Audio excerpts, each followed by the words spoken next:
All right, yeah, I know we're 4 minutes late, so yes, I'm sorry. But welcome to episode 20 here, Talking Shop with Outlier Firefighters.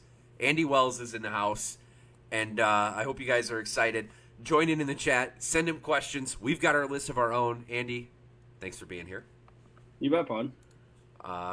We haven't talked really in a while, but we used to work No. together back in the day and in two different Yeah. departments, which is kind of funny if you think about it. So, yeah, real happy to have you here. For those of you that don't know, Andy taught my fire academy, and we'll get into that. And I'll tell a story about wire cutters, and I'll never forget. So, I think I may know that story. do you know that story? Give me those fucking cutters. There's a good chance I might. I guess it depends on which class you were. If you were early on, maybe not. But if it's a later class, I know the story. Well, whatever. We could start and break the ice with it. So wire entanglement, SCBA maze. One Was of that the the one in things. Round Lake? So yeah, it was an acquired structure, I think, and you Yeah. guys ran a bunch of cables and wires. And I remember coming up, Yeah. and this is the first time I met you in any way. Like I don't even think I caught you with like the instructor introduction and all that stuff.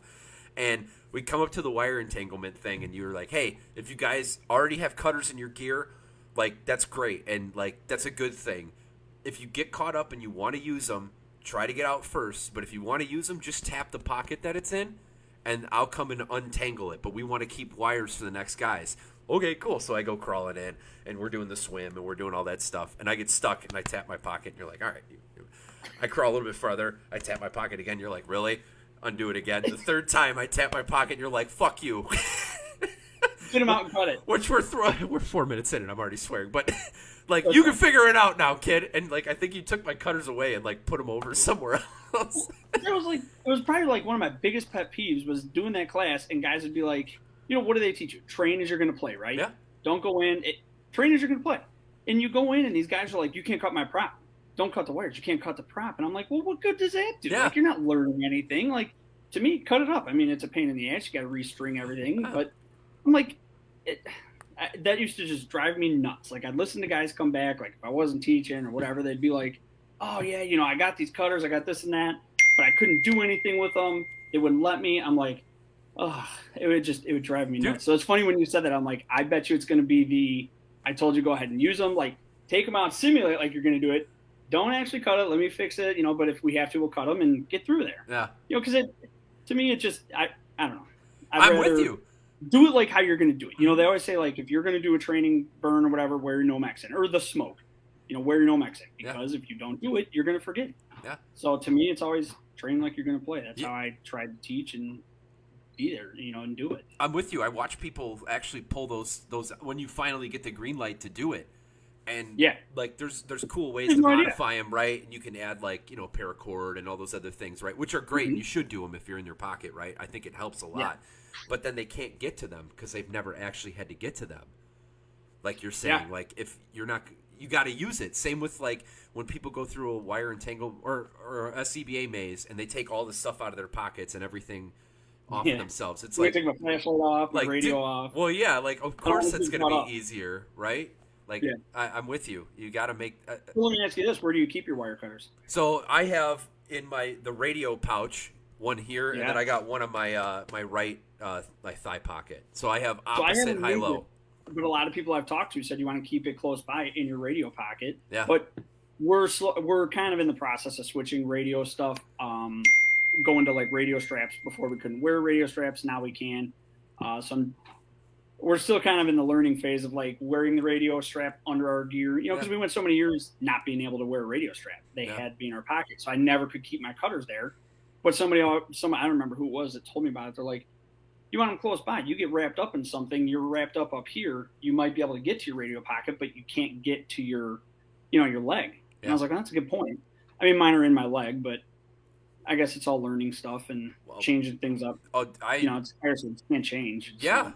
I think this year for sure, I really went through my gear, and I know that drill where everyone gets together and you talk about everything that's in your turnout gear, right? Yeah. And I remember like my dad when I first started would tell me things like, hey, if you want to really be known as good at what you're doing, like you got to already be the guy that's got it. So when you're on the car accident, and they're like, hey, we got to unscrew this battery, like you can rip a random crescent wrench out of your pocket. Because it made you look like you were on the spot. Well, now, like as I've gotten older and I've had more experiences, like I realized the thought of that. So like I still keep a little multi-head screwdriver, but Yeah. like for us on our rigs, like if you're on a 1050, we have a bag for that has all that stuff in it.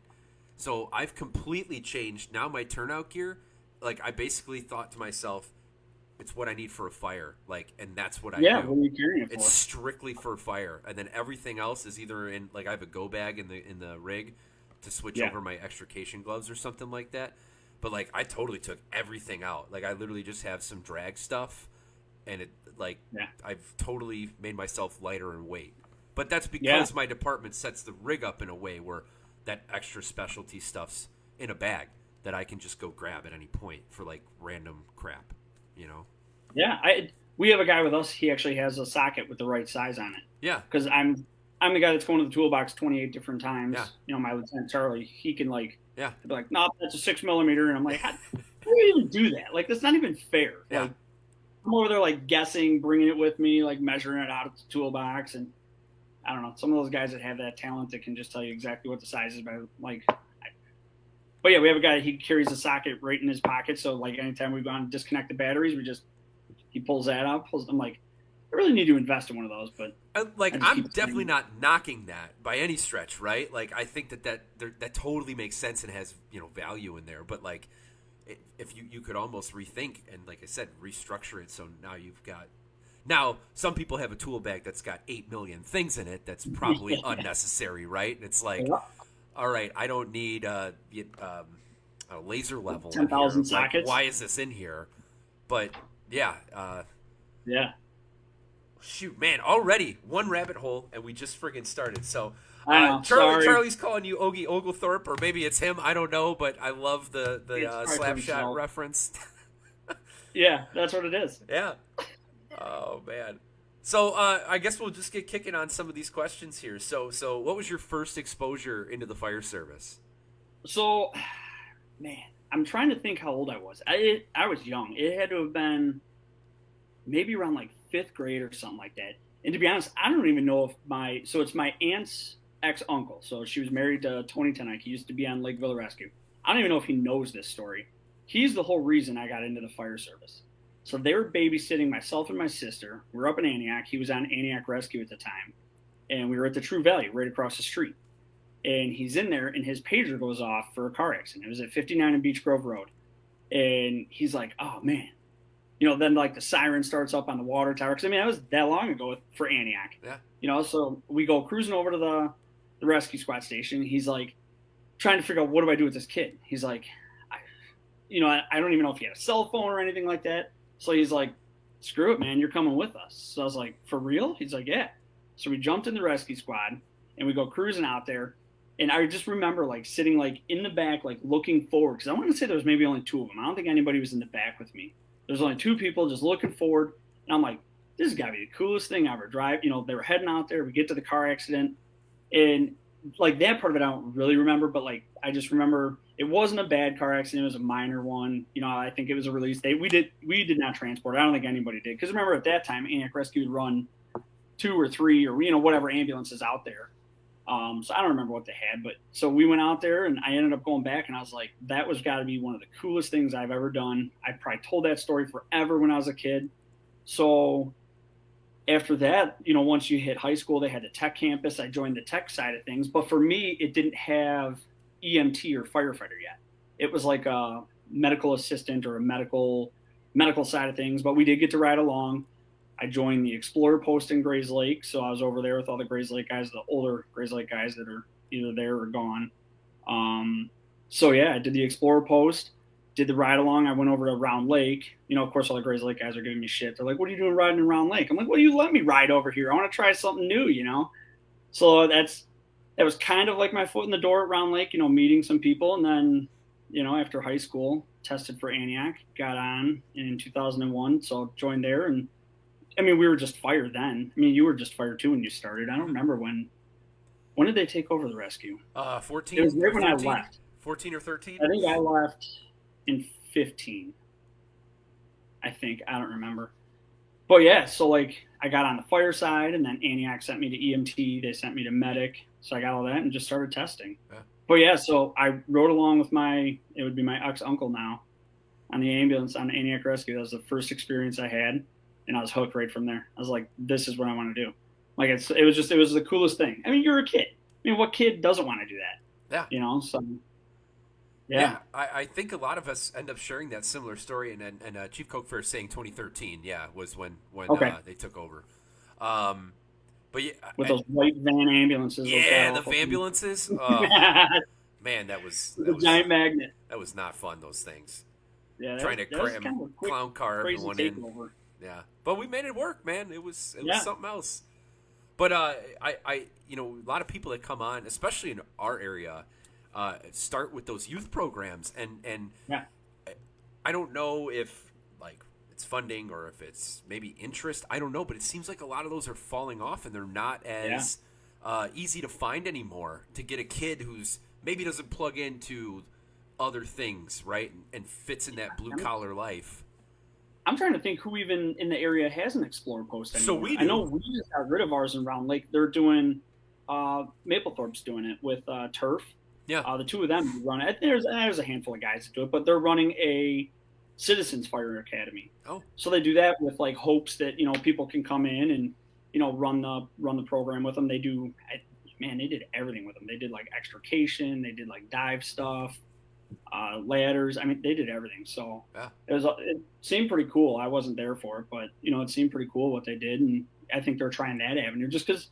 I mean, I think everybody's seen it right now. Is nobody's testing anymore. You're not getting anybody out to these tests. No. Unless you're Lincolnshire. I heard they just had like 60 some dudes and girls and Really? dudes like testing out there. Yeah, that's what I said. Wow. I talked to the chief about it. He's like, no, Lincolnshire just had like, I'm telling you, it was like 60 some or something like that. Maybe there's somebody from Lincolnshire that can tell us what the real number That's pretty. was. We're gonna have to Like pull a some huge of. number. Yeah, that's a huge number for now. I mean, even here Yeah. at 40 is a big number Yeah. around here. Like, and I don't think that's just us. I do think that the country is dealing with that too. Yeah. And maybe that, I don't know. There's a whole bunch of reasons that factor into that, right? But Yeah. Cook is saying Antioch, Fox Lake, Waukegan, they all have Explorer posts. Timothy Wood, he's in here. He's saying he started an Explorer post in Rochester, New York in 1979. So that's cool. Like, those have existed for quite some time. Yeah. We have one, I know, in Lake Zurich, and Mhm. we got, again, we try to create it almost as a farm team. I think 2, maybe 3, if I remember correct, of our current members were from that program.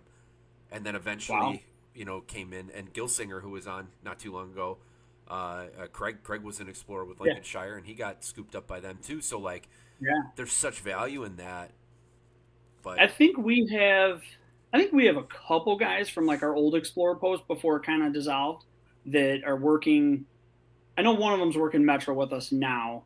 I don't know if we have any that are working traditional. I don't know. There might be, but it was a small program, and yeah, I mean, I think they're a good thing to have. I definitely think it's an awesome thing. I mean, you're looking at it, you're a high school kid getting to go into the fire station. I mean, what's better than that? yeah, I mean, shit, we all look forward to that every third day. yeah. If someone gets bit, by the bug and gets infected by it, like, Uh-huh. the more people you can convince that, or maybe not even Yeah. convince, just exposed to it, and it makes sense. Like, I grew Yeah. up in the fire service, and until I was that age, I didn't really think I was going to do this. Yeah. And like, yeah, I had a lot of influence from my dad, but like, until I went and did a ride along for a school project, like, Yeah. it wasn't a thing. So yeah, it's Yeah, I didn't have any family. I was no family in the fire service, so I'm the first one. yeah. Well, I mean, that's cool too in its own way, right? Yeah. So Yeah. uh, I look up to the ones that have it, the ones that have parents in the fire service. I think if they're taught right, led right, they've got a foot up on the rest of everybody else in the fire service. At least how to be in the station around the guys is my opinion. yeah, It going in not knowing anything, you don't know what to expect or what to do. Whereas some of these guys, if my son wants to do it, I'd be like, here's what you need to do. You need this, this, and this, and hopefully you go in and you're going to look like a rock star by having those 3 things. yeah. I mean, it's a blessing and a curse in a lot of ways. I think if that next generation guy grew up, or gal grew up with like the right environment, Yeah. like you think that that's what it's supposed to be, and not every department's up to that, and that I think is a big challenge. A couple episodes ago when I talked to Castros, he's a multi-generation too, and he said that was a huge hindrance for him at times, where he was like, why does nobody think the right way? Well, but like, Yeah. how do you know what the right way is? I mean, I would like to believe those traditional values are, what we're supposed to be, but not everybody knows that, and I've learned that, like he probably experienced too. It's different. So Yeah. Yeah. Chief Cokefer, we can. I would love to actually, real quick before we get to the next question, just acknowledge Chief Nixon. So my first fire chief, and I know you worked for him for a number of years. He passed away, only yesterday or a few days ago, and I don't know the exact date that he did, but long-term illness. He was a great man, and he had a lot of vision and really set that organization up for. I'll tell you what, it is. I never had so much fun in my entire life when he first started. That guy brought in, I don't know if you remember it, when he first came in, I want to say it was like his first or second days when we burned down Dublin's. Yeah. On 173, that massive fire. Yeah. I was pumping that. So actually, DeVito came in late. I think I was supposed to be the officer that day.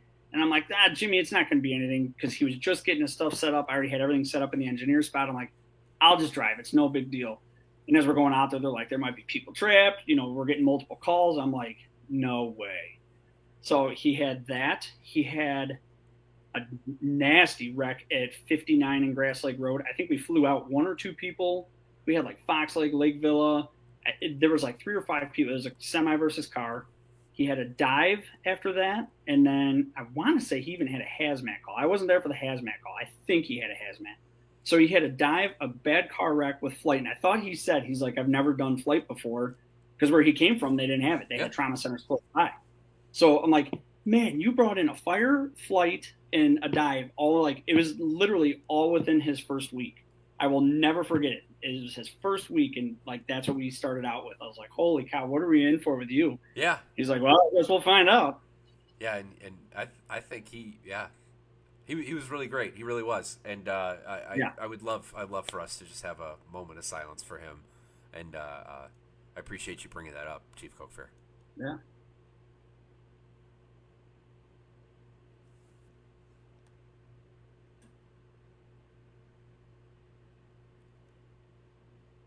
So he was visionary with a lot of things, and set that. I did a post either today or yesterday. Chief says that he died on Saturday. So, he they're still kind of doing that. They're still moving forward with a vision that he set a lot of those stones, and or not stones. He set a lot of those blocks in place to build it up, and I think we could kind of talk about. I was going to maybe tug on that when we talked about new guys, but setting people up for success for their future right now, having that vision, that was something that he had. So we can kind of put a pin in that and come back to that, because I think I think he had I think he had his hands full too when he came in. We were pretty much like an old school volunteer POC type department. I mean, he really got. I mean, we had the day crew. We started at Station 2, then the day crew moved to 2 and 3 with Public Works coming in at to Station 1. And then the night crew started up. I think that was just at 1 for a while, and then it moved out to 2 and 3. But I mean, he really got the ball rolling on, bringing in stuff. I remember somebody who used to drive the fire engine, and he had a CRAN written contract. He might be in the. I heard you mention his name a couple. I remember his CRAN written contract. I never got to see the CRAN written contract. I told him I might try that out, but I don't know how that worked. But I mean, there's a lot of change, and as we all know in the fire service, change sucks, because nobody wants to change, even though change is for the better. That was for the better. It was better for the community, and especially the whole ambulance service, just all that. He had a lot on his plate. He took off a huge chunk to get that department going in the right direction. Yeah, I mean, it was doing good with Chief Bowling. I can't say anything bad. It was we ran a couple hundred calls a year. I mean, we were just fire, but he got the night crews in and the day crews and that kind of stuff. And I mean, that's where I started. I started working the day crews. Somebody calling off at 6 a.m. My phone rings at 6. Hey, you want to come work? Yep, I'm on my way. Yep. I have nothing else to do. Just going to sit at home at mom and dad's house, so I might as well. I was in the same boat. Those early coverage ones for full time guys, Yeah, where they would come in at 8 and I would come in for 2 hours because I lived walking distance almost from the station. yeah. I'm with you. And Those were early mornings, though. those were ones. Those were ones where I would get fires. Yeah. What is it with chicken wings and me, man? But I remember I went out for my dad's birthday the night before one time, and I was like, I'm just going for 2 hours. And the way it worked, for those of you that don't know, their shifts would technically start at 8, so you could come in from 6 to 8, and at that time, you really didn't have to do anything, right? Like you come in and kind of set your gear up, but then you could go take a nap in the chair if you wanted to. Like you didn't have to get up and do anything. And their shifts were 6A to 6P, and I would scoop those up. And yeah, I Charlie would remember this, but we had a trailer fire like on a peninsula off the chain in those 2 hours that I was working, and we went to Hooters for my dad's birthday the night before, and I just destroyed wings. And we pulled up, and I was Charlie's backstep, and he goes somewhere along the line. He told me to pull a 2.5, and I'm by myself on this 2.5, getting wrecked because I was destroyed. My insides were falling apart, and I learned a hard lesson, and now I hydrate like hell before a shift, like all the time. But still, at that point, it was a lesson learned. And there's a picture from Antioch where there's like 6 people, I feel like, on a 2.5, and I'm on the back just like crippled and falling apart because they came to relieve me, and I just wanted to look like I was doing something at that point because I was done, and they're all spraying. But yeah, those mornings, I seem to always get things in those 2 hours. What it is about 6 to 8 in Antioch, I don't know, but apparently the world. Then car wrecks. I mean, we always had car wrecks up there, or the car wrecks were always right around like 6 p.m.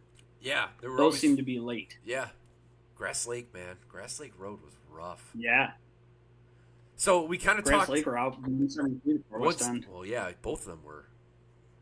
Yeah. Yeah. So we kind of talked to how you got your start and to where you're around Lake now, but where are you at in your career right now in Round Lake? What kind of things do you have going on? What are you into? What are you doing? So right now we're currently in the process of starting the lieutenant's process again. So studying for that, just getting ready to take that again. So I'm still just a blue shirt. Was on the SRT, Lake County SRT team, Division 4 and 5. Did that for I think a couple of years. I missed 1 or 2 trainings, and then they put you on like the in timeout where you can't be on the team for a year. But like the problem, and I just had this talk with one of the other guys today, is I go, knots are changing like every 3 minutes, and you kicked me off the team for a year. I'm like, forget it. I'm like, there's no way I'm going to be. First off, I barely knew the knots you guys were teaching, in July, and now it's August. But then, you take me off the team for a year. Like, good luck. Like, there's just no way. It was hard to keep up on, just the education side of things and I would say rope, which to me was probably like one of the scariest disciplines. I mean, confined space really didn't bother me. Trench I was fine with. And collapse had a lot in it, but I'm like, to me, rope, you get dangling a couple hundred feet in the air. It's like, you better make sure everything's right. Those knots are right, So once I kind of was off the team, I was like, you know what? It is what it is. I missed out. And so I didn't get back on the team. I think all I had to do was like write a letter or something like that to get back on, but I just opted out of it. So I did that for a couple of years. Just recently got on the AFFI Honor Guard team. I went to that training, I think 3 years ago, I want to say 2 or 3 years ago. It was right around COVID. I don't even remember. I can't remember anything anymore. I think I'm 2 years. I would have remembered if you were in my ceremony too. You would 2 years ago? I'm 2 years ago. So then I was 3, I believe, because I think I was a year before. I think I remember talking to you about it. Well, yeah, because I mean, I don't go to the trainings by Lake Zurich. I go to the trainings by where I live. So we've crossed paths once or twice in Gurnee, which I gotta schedule my stuff. I'm so far behind this year on that. But anyway, so Honor Guard. The other week that I missed. Yeah. So Honor Guard did the SRT team, and then just doing all that. Honestly, now at the point where I'm at with the kids, I mean, my son's in high school, so he's doing football, fishing team, and all that. So kind of watching him. My daughter's doing cheer. My other daughter's doing soccer. They're both in travel basketball. So I don't have time for anything. So kind of just laying low on team stuff for now. I thought about getting back into dive. I know when I was in Antioch, I started doing dive stuff, and then it's a big commitment to do a lot of those teams and the stuff on the side, especially with kids, because my wife can't run every single kid everywhere. I mean, she does a great job and she does it all the time, but I'd like to be there and help out and watch them. I don't want to be off doing these dives and trainings and this and that, and miss it. So yeah, so just kind of laying low for now. Yeah. See where it takes me. Well, I'm sure it'll take you somewhere. So yeah, there's always cool stuff that you can find for sure. Yeah. So where along the lines did you learn about firefighter values and culture? Was that early into Round Lake? Was that prior to that? Honestly, I mean, I learned a lot of it in Antioch, but at the same time, I think there was a difference between Antioch and then getting over into Round Lake, kind of starting the whole full time thing. I mean, in Antioch, sure, it was, you go in, like you said, you go in, you kind of sleep for a couple hours, you wake up, you go check the one engine. I mean, shit, we only had one engine. I mean, I was at Station 2, so we had the engine in the squad that's now in whatever that TV, Chicago Fire. Those are the only two things we had to check. And I mean, I don't even know if weeklies were really a thing then. I mean, we'd run stuff, we'd do the pump. It, kind of depends on who you worked with, and you would do it. But, I mean, that's about it. You clean the station, and then really, I mean, you're done. Like, there's really nothing else to do. So I'd probably say more of like the culture side of things. I learned more in Round Lake from all the guys. You work in there. You work with the senior guy there. They're going to tell you this is what's expected of you. This is what you need to do. Is the new guy coming in, and you do all that. So, I mean, I did learn a lot in Antioch. I learned what to do. Like, basically, you kind of knew what the schedule was, but when you started somewhere full time, it's kind of like a big eye-opening experience. Like, oh shit, all this has to get done. Yeah, it's definitely you got to empty all look. 48 garbage cans. Yeah. So yeah, I kind of like, I would say both. I would say credit both to Antioch and Round Lake, because like I said, it's two different things. At the time, now they're pretty much the same. Where do you feel like, some of the cultural values, like the honor, the integrity, the dedication stuff, Brunacini type things, right? Like those, where do you think that came from? Where did you learn So some I'm of that not sure stuff? if he's still in here, but I'd probably say the most that I learned all that from was Cook. Yeah. Oh, he's in here for sure. I learned so much from Cook when I first started on Antioch. He was a training officer that he would take us all the new guys. We'd go train with him. I remember running all sorts of scenarios in the tower. The other person was Wolchez, Mike Wolchez, man, that guy.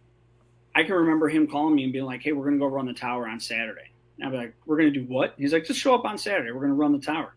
I'm like, all right. So you show up. He's like, all right, we're going to put our gear on. Like, put our gear on? What are we doing? He's like, well, don't forget to grab an air pack. Well, that was like Antioch's old, like, Viking steel bottle air packs. And he's like, all right, we're just going to go run up and down these stairs. And I'm like, for what? And he's like, well, that's what we're going to do. So we'd be doing it. And I'm like, ready to just die, like, pass out, like, Mike, I can't do this anymore. And he'd be like, all right, let's just do one more. Well, then you're on like evolution 17 climbing the stairs. I'm like, I'm done. He's like, you can't end on an odd number. So he makes you do 18. He's just like, and then he's like, just one more. And then you do it. And then he's like, well, you can't end on an odd one because now we're on 19. And I'm like, would you knock it off? Like, I mean, you're just drenched in sweat. But, he always worked with us. But like going back to Cook, like, I mean, he was a captain or a lieutenant when I was first starting. Then he's assistant chief. I mean, now he's the deputy chief. I mean, I still talk with him. We still go camping. And he's somebody that I looked up to the whole time in my career, starting in Antioch, because he was always that guy coming out to help you. He was never the guy to just say, go find somebody else. They'll help you with it. And I don't know. I try to mirror myself after him. I tell any new guy that comes by us, like, hey, man, if you have a question, ask me. And that's what I always said in, like, the quad class. Like, if you have a question, ask me. I'd rather have you ask me instead of trying to figure it out on your own or pretending you know what you're doing. I said, ask me. And if I don't know the answer, I'm going to tell you I don't know the answer. And I'm going to go talk to somebody and figure the answer out. We had one guy, I'll never forget it. I kept asking him, I'm like, you good, man? He's like, yeah. This is when we did trainings in Round Lake on was it Tuesday night, Thursday nights? So they were night trainings, and we were doing like this engineering practical. And I'm like, "You good with this?" He's like, "Yeah." I'm like, "You sure you're good with this?" He's like, "Yeah." I'm like, I'm more than happy to help you. Like, we can go over stuff. I said, "We're on the bay floor right now. I'll run scenarios." He's like, "No, man, I'm good." I'm like, "All right, if you say so." We show up there, and they asked like the first question they asked him, and he's like, "Well, I don't know." I'm like, "You got to be kidding me." I'm like, "I wanted to go over this with you. You told me you were good, and then you show up here and you like lock up and say you don't know." Oh, we got back to the station. I like laid into him. I'm like, "What the heck?" I go, "I told you we'd go over this." I said, "I have no problem. I'll stay out here till, whatever time." I mean, I don't know how many guys have sat out on the bay floor till, my downtime recliner time sitting out there. I'd rather be out there. I don't need to be in the ass magnet. We do enough weeklies on those that I don't need to do one. Yeah. But yeah, so and that's kind of how I looked at Cook. He would always do that. He'd always have guys out there. He'd always at those Tuesday night trainings, and yeah, he was somebody that I felt taught me a lot of the core values of the fire service. He had family in the fire service, and he understood it. And I still to this day can see it. I've helped out with a couple honor guard stuff up with him, and I mean, you can see his honor guard or their honor guard. Maybe I shouldn't say it's just his, but I'm pretty sure it's his. And, all those guys, they know what they're doing. They do a great job, and that's honor. They're taking the honor and pride in that department and doing it. So yeah, I'd probably have to credit him with most of it. Oh, it's great. Yeah. And especially If it's anything bad, it's his fault. So. Yeah, there you go. I mean, just to catch it young though, and be able to so you touched on something that I was going to kind of talk to you about later, and that was in instructing new guys and that whole mentality that you just talked about of, hey, I'll tell you anything. I'll be out there till midnight with you. Like that's what I'm here to do. Like that kind of stuff. You have an opportunity to ask me, and I'll always come out and help. That's how it should be, right? Yeah. So, I miss the old quad two. The quad 2 class, I tried to help out as much as I could, but then when my son was in football and I was coaching him, I'd miss out on a lot of like training. They'd always ask, "Hey, you want to teach tonight or this?" And I'm like, "I can't. I got football practice." Yeah. So I was there, and of course now he's in high school and they got rid of the academy. I think they're using IFSI or something like that now, or there's somebody up in Indiana. So they did it in house, and I was actually there for a little bit teaching that, and I can't remember if they're still doing that. And I know that they probably just tell us in like 2 seconds here, but either way, yeah. But yeah, No, those the localized fire academies were huge, and at least in our area, I really felt like.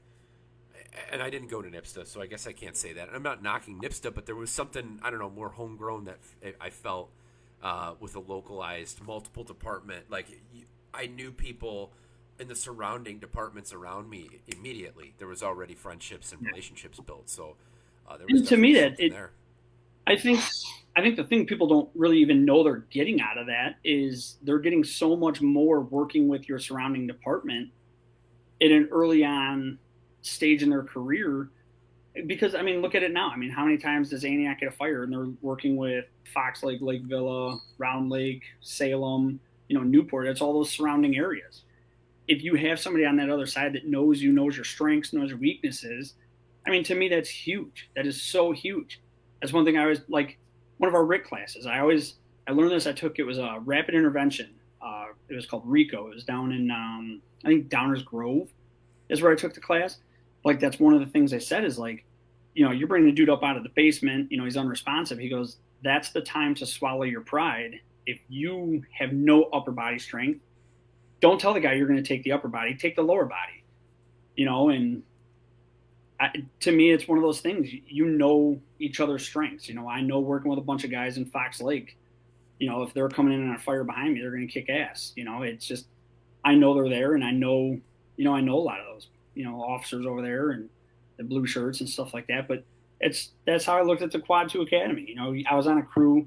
I couldn't say who I was with now, but like a Newport person, a Libertyville, and a Lake Villa. Was my 4. My group or whatever it was called.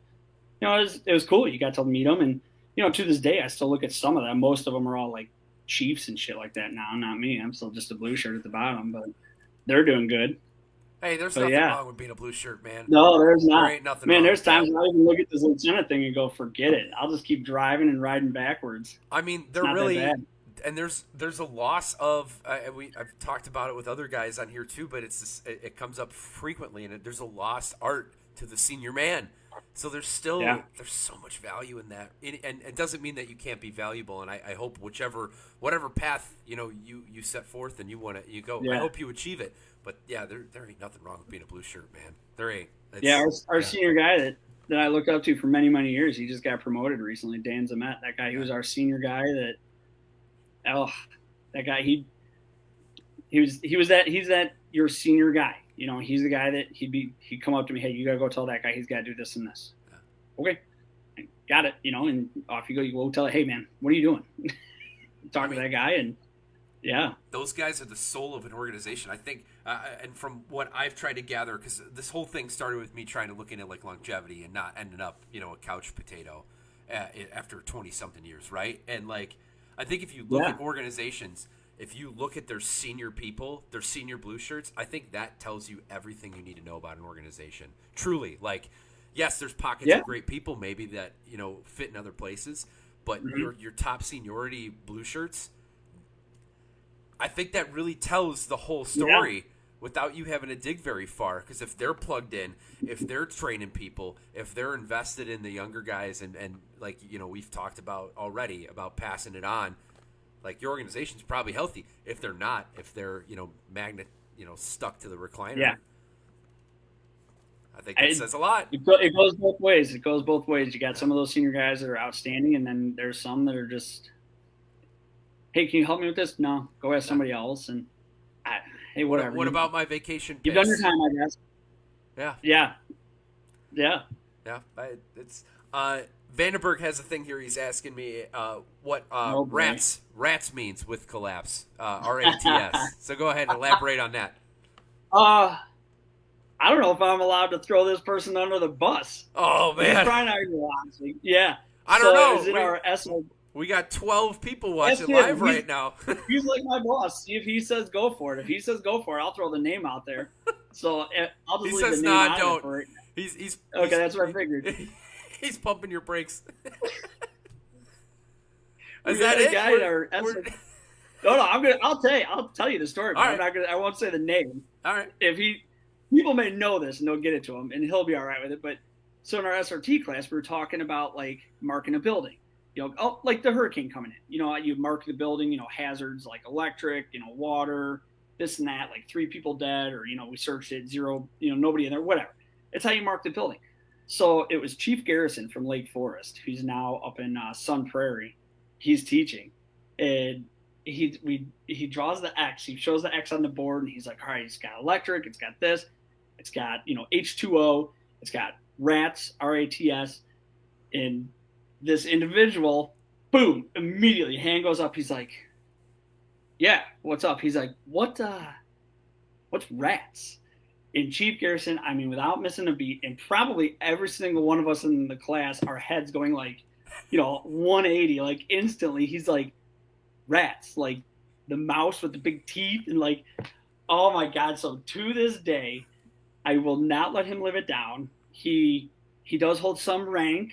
So I always tell people like blue shirts, I'm like, hey man, go ask this person what this means. And they're like, oh, I'm not saying that. I'm like, no, you can do it and tell him I said it. It'll be fine. He'll laugh. He'll shake. He's like, no, man, I'm not doing that. I'm like, man. So, I mean, anytime we did an SRT drill, anything, if he was there, rats came up. Oh, he never, obviously to this day, he still will not live that one down. I mean, that's classic fire service. And as he gets promoted on and on, I will still bring it up. I don't care how high up he goes, but yeah. 20 seconds to mess up. I'm telling you. 20 years Chief Garrison, the look on his face when he asked that was just absolutely priceless. Just like stopped, like, are you serious? And he's like, well, I thought that was another acronym. You have H2O. He's like, that's water. Oh, he's like, well, the rats was for something. He's like, no, it's not for something. Oh, so funny. Oh, man, I had one that I should have gotten a whack in the back of the head when speaking of the ambulances, when they put them in service. They were like, if there's anything, Superior came out, and they were like, if there's anything wrong right now, just let us know, we'll fix it. And I raised my hand, and I was like, yeah, the radio in front doesn't work. What do you mean? I was like, no, like the Kenwood. They're like, what are you talking about? I'm like, the radio, like to listen to music. And I don't remember which chief, and I'm sure one of them would probably raise their hand digitally here, but just all eyes right on me. And I was like, okay, never mind. Everything works great. Thanks for the ambulances. Like It's just when a storm's coming in, we like to listen to AM, yeah. and make sure we're safe. I That's gotta all pay it attention is. to the radio. Yeah. Yeah.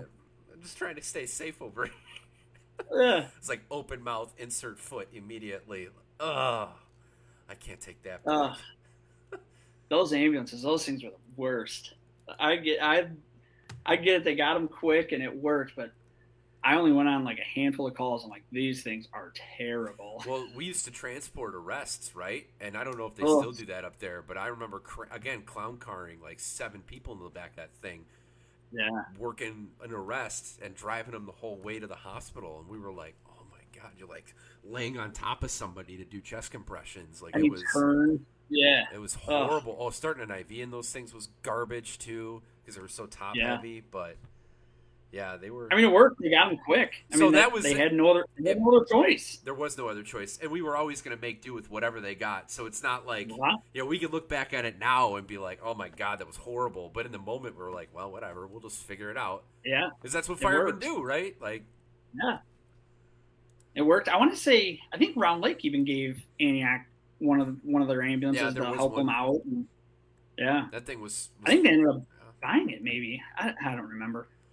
Yeah, but I feel like a lot of departments. I think any department would have stepped up and done that. They'll had Antioch not gotten those hands. For sure. I think every single department around them would have sent here, take an ambulance. Yeah, at least till you get something figured out. Mm-hmm. They were ready to go. We had enough friends at that point where it was gonna work out. And I think the uppers may have known a little bit more that it was coming. Sure. I mean, it dropped quick. I don't think anybody expected it to happen the way that it happened. I'm gonna butcher it again, but I think it was 14 days, man. Like from start to finish. Like that's still pretty incredible out there in the world of public safety. So yeah, it's definitely an achievement. And again, it goes back to Nixon, man. Like he was. Yeah. It's a lot to get done. So we kind of talked about, Cook. We've talked about Charlie. And was there any other person early in your career that influenced you the most? I mean, I mentioned him, Wolchez. He was there, helping out. The other one was Brian Meisinger. I mean, he helped out. I worked a ton with him. I can tell you this: I've never learned how to clean a vehicle better than working with him. In arm rolling tires, that was my favorite. Giving him shit about the tires. Remember Ryan Nowakowski? Yep. So there was a time he told us, he was like yelling at us, like, you guys need to go armor all the tires. So we're like, seriously? He's like, yep. So we're like, all right. And what do firemen do? They can't just do like one little thing. They've got to take it from here all the way up to here. So him and I, we went down to the bay floor. We armor rolled every single tire that bay floor had. And this was at Station 1 when we had all the equipment. We went as far as armor rolling the rollers on underneath the boat. We armor rolled those. I think Leonhardt even showed up. If he's in here, he'll vouch for me. He's like, what in the hell are you guys doing? We're like, Brian told us to armor all the tires. So we're armor rolling the tires. He's like, he is going to flip out at you. We armor all the tires on the grill in Bay 9. Remember Bay 9? We would store the grill in there. We armor all those tires. He came out. I think he was proud. I'm pretty sure he was proud of us. I bet he was, actually. Yeah. I think he was deep down. But, I mean, you know what? There again is another sense of pride. And I mean, I'll be the first to admit we're lacking a little bit of that over by us. I don't think we clean as much, the rigs that we should. And it's nobody's fault but my own. I can pick up the hose and the brush myself and do it. And sometimes, I don't know, either just the day gets away or a training or a call. You know how it is. One thing will derail you. And next thing you know, it's, you had every intention and then it just, you don't do it. And, I don't know. I think it's something exploring with jump companies. I think that kind of becomes, and I know you guys aren't. Well, I don't know if you still are the way if you're. No, we still are. Well, but you don't you do that crew model, or are you straight up jumps now? We're still jumps. So, I mean, right now is a terrible time because it's the summer months and everybody's off. Yeah. But like when we're fully staffed, Station 1 will have 2 crews, Station 2 will have 2 crews, and then Station 3 has 1 crew. But like Station 1, so if you're on the first out crew, you're the ambulance crew, and then you jump to the truck if there's a fire, and then the second crew is the engine crew. So like if the first call is an engine call, that crew will take that, and then they jump to the second ambulance depending on the call. But It's Lake County, man. We can't get away from jump companies. I know, but I really think there's something to that about something's got to There give, is. right? There's Everyone, something to it. like, There's well, something to it, but I still think there's something to having something dedicated. oh no, You know, no, I've always I am not an advocate of jump companies. I misspoke on that one. I am so far away okay. from jump companies. No, I'm saying there's something to jump companies taking away from time to do those kinds of things, right? Yes. Because you have three people now, essentially, for most stations. For us, it's three people. So now you're trying Yeah. to get your training done. You're trying to do the best you can to clean up the rig. Now you're running 3 or 4 ambulance calls before it's time to do the next thing. And like, I mean, you Yeah. guys are busier than we are, but still, like, you know, not having those dedicated crews, those dedicated companies, and spreading that out, those big firehouses with 13 people, yeah, they got a lot of people to be able to do those things. Yeah. Where, a jump company that runs 2 ambulance calls and then gets a fire alarm when they get back to the station, and then they try to eat, Yep. like, it's a challenge. There's Yeah. in my mind, there's nothing good about a jump company, but that's beside the point. I see where they come from with their like what they think of it, but I mean, I've had many of I'm not going to call them arguments, discussions with captains and battalions, chiefs. Not in a formal meeting, just solving the world's problems. I'm like, but don't the people pay taxes for a fire rig, like for fire service? I get it, it covers both, but like, don't we owe that to them at least a fire engine? Well, what if this? I'm like, okay, the famous what if game in the fire service. Well, Yeah. what if? I'm like, well, what if? Yeah. I'm like, what if that next call's a fire? I mean, But we're out on an ambulance. And what if Fox Lake's busy and they were the next closest engine? Now what? Well, what if? You can what if everything, and I don't know. I'm in zero position to make that argument anymore. me too. So, hey, you tell me where to go and I'll go. Yeah. You want me on the ambulance? I'll go on the ambulance. Yeah. We had a big there's a big thing by us when we finally could take a crew shopping. It used to be you take the pool vehicle, you go shopping. Well, then it was, the chief said, no, we're going to take the fire engine shopping. And guys were like, well, I'm not taking the fire engine. We're going to take the ambulance. And he's like, well, I want you to take the fire engine. It was a big thing by us for the longest time. And finally, he's just like, you know what? Take whatever you think. He's like, if you want to take the ambulance, take the ambulance. If you want to take the fire engine, take the fire engine. He goes, I'd prefer you to take the fire engine because you can always get there, start EMS care in the fire engine. Whereas if you're in the ambulance and you get a structure fire, you can get there and throw saline bags at it. Yeah. You're not doing much of anything.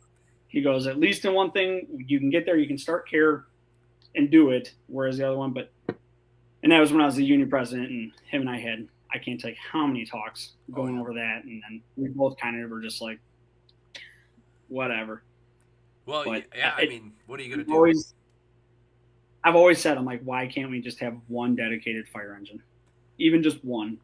But not my thing anymore. It's somebody else's argument to try and battle and see where it goes. There's But definitely it's Lake County, man. I know, and I mean, yeah, we talked about recruitment and all that earlier, and like, yeah, I get it. Like, we don't have there's the pool is not very big to be able to up our staffing, and everyone's going to always cry for more. Cry is probably a harsh word, but everyone wants more staffing. What fireman on this planet doesn't want to be like, yeah, I want 3 trucks at my station and a dedicated squad with hazmat and rope guys on it and a helicopter, and let's get a drone tech in here. Like, of course we're all going to be like, yeah, we want dedicated. Yeah, there has to be a balance between those things, right? But like, yeah, we're almost at a breaking point where I don't know if the jumps can really handle it as much anymore as the call volume keeps going like this. And that's where we're at. It's our call volume has gone up, and I'd have to have one of our number guys, and Jay could probably answer it if he's still in here, but probably 2,000 more calls a year our staffing is still the same. Our staffing, our minimum manning is 10, and that includes a shift commander. So that runs us 3, 3, and 3. I thought they said we're on track to hit or be around 6,000 calls this year. When I first started, I don't even think we were doing 4,000 calls. Yeah. So, we're up, but our staffing is still the same. I don't know. I don't know how it gets sold to again, it's people way up above, right? And Jay's saying on par for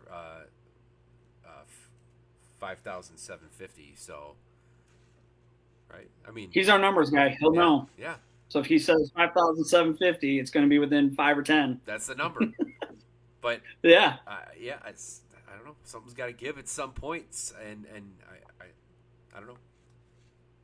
Yeah. Eventually, I people. don't have those There nights. will always be someone, right? It might not always be your town though, and I think that that's the thing. Now we rely so heavily on mutual aid, and Yes. if Vitaly, if he's in here or not, but him and I, we always joke. Well, maybe not joke. He's more serious than I am. That Lake County should just be one giant fire department, and that would solve pretty much all these problems. And they could, but that's beside the point.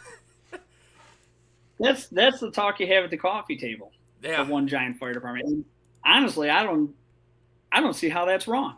it's not.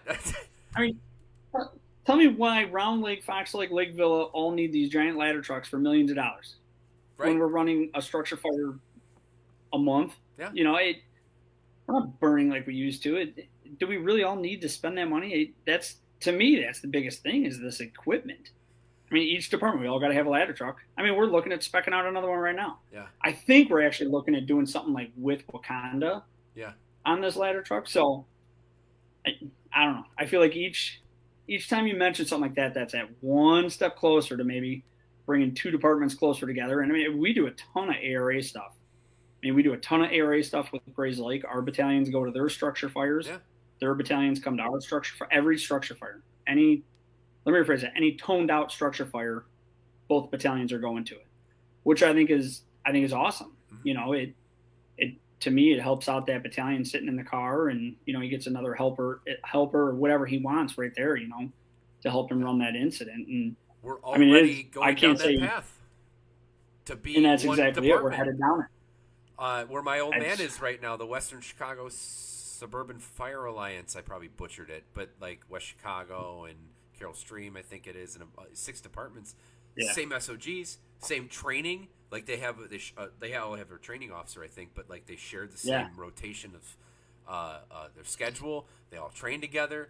Like they're basically a fire department. Like, but if you go to other places, like I don't know if you ever heard of South Metro, which is just outside, I believe, Denver. Like that area. I think we had a guy. I think he was POC with us that went. I think it was South Metro. Yeah, so I think he went to South Metro. They're massive, and they have a whole bunch of different stations. They've got multiple battalion chiefs that run certain areas, and district chiefs. I think is what they would be. Like they're what we probably could be in this area, but And we're starting to do some of that. I mean, we're working with Wakanda and Grays Lake. Yeah. We do. I don't really know how it works because it seems like it's been a while since we've done it, but we do trainings down at Wakanda Station 3, like coordinated fire attacks and all that kind of stuff. And I'm hoping to kind of help out a little bit more there too. But I'd love to see them come by us. We should go over by Grays Lake. And I understand that's a huge drive for Wakanda to get over to Grays Lake. If you're going out by like CLC or something like that. But I mean, we're already working together, so it there again goes back to my previous point.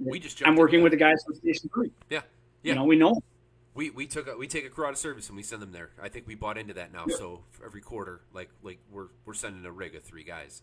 So nice. It's again, and it just gets a little bit bigger.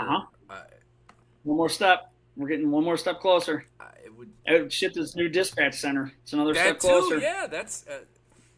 Yeah. It seems like it's just leading itself down that way. It's heading there. And I'm not anti-chief because I'm my dad's one, but but that's kind of what it takes, right? Your legacy can't be. Some, like there's some great chiefs out there. There definitely are, but I think kings and their kingdoms kind of sometimes influences that stuff. And if everyone could just figure that out and come together and realize like this would be better for everyone, but this is a huge rabbit hole. You're putting quarters in me, and you're supposed to be doing the talking, not me. So we'll go into the next thing. So let's see how many Chiefs are piping up, though. Let's see what they got to say. Oh, maybe they will. Well, there's a delay. It's already past one of their bedtimes. We got a time delay. We'll see what happens here. But Clipper said he had to go to bed. So, so one of the things, again, you influenced me heavily early in my career by being an instructor in a localized fire academy or basic fire academy, and I want to you to kind of share some wisdom and some of your beliefs on teaching new people and where you come from with teaching brand new firefighters, and if there's a difference between academy and like new hire probationary firefighters. So, I mean, I don't know. I mean, I don't think there's much difference between the two. And I guess it's tough because by us, like a lot of our traditional guys, at least in the past, and I think we're slowly going to end that very soon here, is a lot of our traditional guys were Metro with us. So they were already working, and they were working with us for the past 3 years. It's not like I'm bringing in Alex Tanner that doesn't know how we do anything around Lake. I mean, this is the guy that's been working with us for the past 3 years, riding back, step behind me, or in the ambulance sitting next to me. So like for that side of it, it's kind of tough because it's like I don't want to say they're not a new guy, but I mean they're not a new guy. They already know all the shit. They've been doing it. They've been in the fire. They've been on the EMS call. They've been writing the EMS. They've been doing it all. So for me, I guess like that side of it, it's tough. However, I think that's going to start changing because we've been eliminating our Metro contract. I think we're down to six spots or something like that. So I think it's 2 per shift. And I want to say this next test, only 2 of them can take our test. So, I've been saying what's going to happen on this list. I think we have a handful of new POCs that have started that are of age and either are medics or are in medic class. So I think a lot of them could test. But, to me, I don't know. It's tough, man. It's hard to look at that guy and say, well, you're the brand new guy. You need to be doing all this shit when they've been doing it all because they've been at the bottom of the totem pole. That's kind of how it works by us. And I know some of the guys will fight me on this, but if you're at the bottom of the totem pole, that's just the way it is. I took the garbages out at Station 1 for many years when I was at the bottom of the totem pole. And when I did it, we had like garbage cans everywhere at Station 1. I don't know if you've seen our new station, but the old station, shit, we must have had like 15 different garbage cans on the bay floor, and you had to get every single one. So you're sitting down there dumping them all. I mean, it was just bags upon bags that you're taking out, whereas now it's like, it seems like some of these new guys just grab like we got one guy I work with, man, he's our garbage guy. He's like, if you miss it, he's on your ass. And it's good. I feel we're kind of easier on the newer guys coming in. And I think that's just what society is now, that you can't bully when it's not, in my opinion. I mean, we're not. When I first started, that senior guy looked at me and said, you will do all the garbages. You'll make sure the dishes are done and have coffee ready in the morning, amongst all the other stuff. But I don't think it's that hard. I mean, give it a year. You're going to have another new guy behind you. Yeah. So I don't know. And I feel when I was teaching, like I tried to get on a soapbox, like right out of the gate, like, here's what you need to do. Go in, introduce yourself to these guys, tell them who you are. Like right now, I mean, I can't tell you how many new guys we have. I couldn't tell you who they are. And I know I could go up to them and say, hey, who are you? But what the hell, man? Show some initiative. Come in and introduce yourself. I mean, we have a handful that will say like, hey, I'm so-and-so. They introduce themselves. But come in and introduce yourself. Ask what needs to be done. We're going to say nothing needs to be done because we already did it all day. And I'm not going to make you go remop or anything like that. That's just stupid. But then say, hey, I'm going to go check all the rigs. Cool. I mean, we have one guy that's what he used to do. He'd come in, hey, I'm going to go check the rigs. And we'd be like, no, man, sit down and eat dinner with us. He worked a full-time job. So like, eat dinner because you need to eat. You don't want to miss out. But yes, and we'll go out there and check rigs with you. But like, we don't have that. I had one guy that he came in and just sat right down. And it's like, whoa. What are we doing here? And I don't know. What do you do? What do you do? How do you, without bullying and being mean to these new guys, but at the same time, how do you teach them? Because now what happens when this new guy that's working with us takes your test and he goes over by you guys? Is he going to go in and just sit right down? I mean, you hear some of these departments, they got some pretty strict probation. That's not going to fly. But for whatever reason, it's just kind of accepted by us that we're relaxed on it. And I don't know. What do you do without being the bully? I mean, if you're asking me personally, I really think it's just got to be laid out as an expectation in the beginning, right? Yeah. And like, yes, generationally, I think that, yes, there is a generational difference, right? And I'm 33, and the guys starting now are 10 years younger than me. So, like, I get that, right?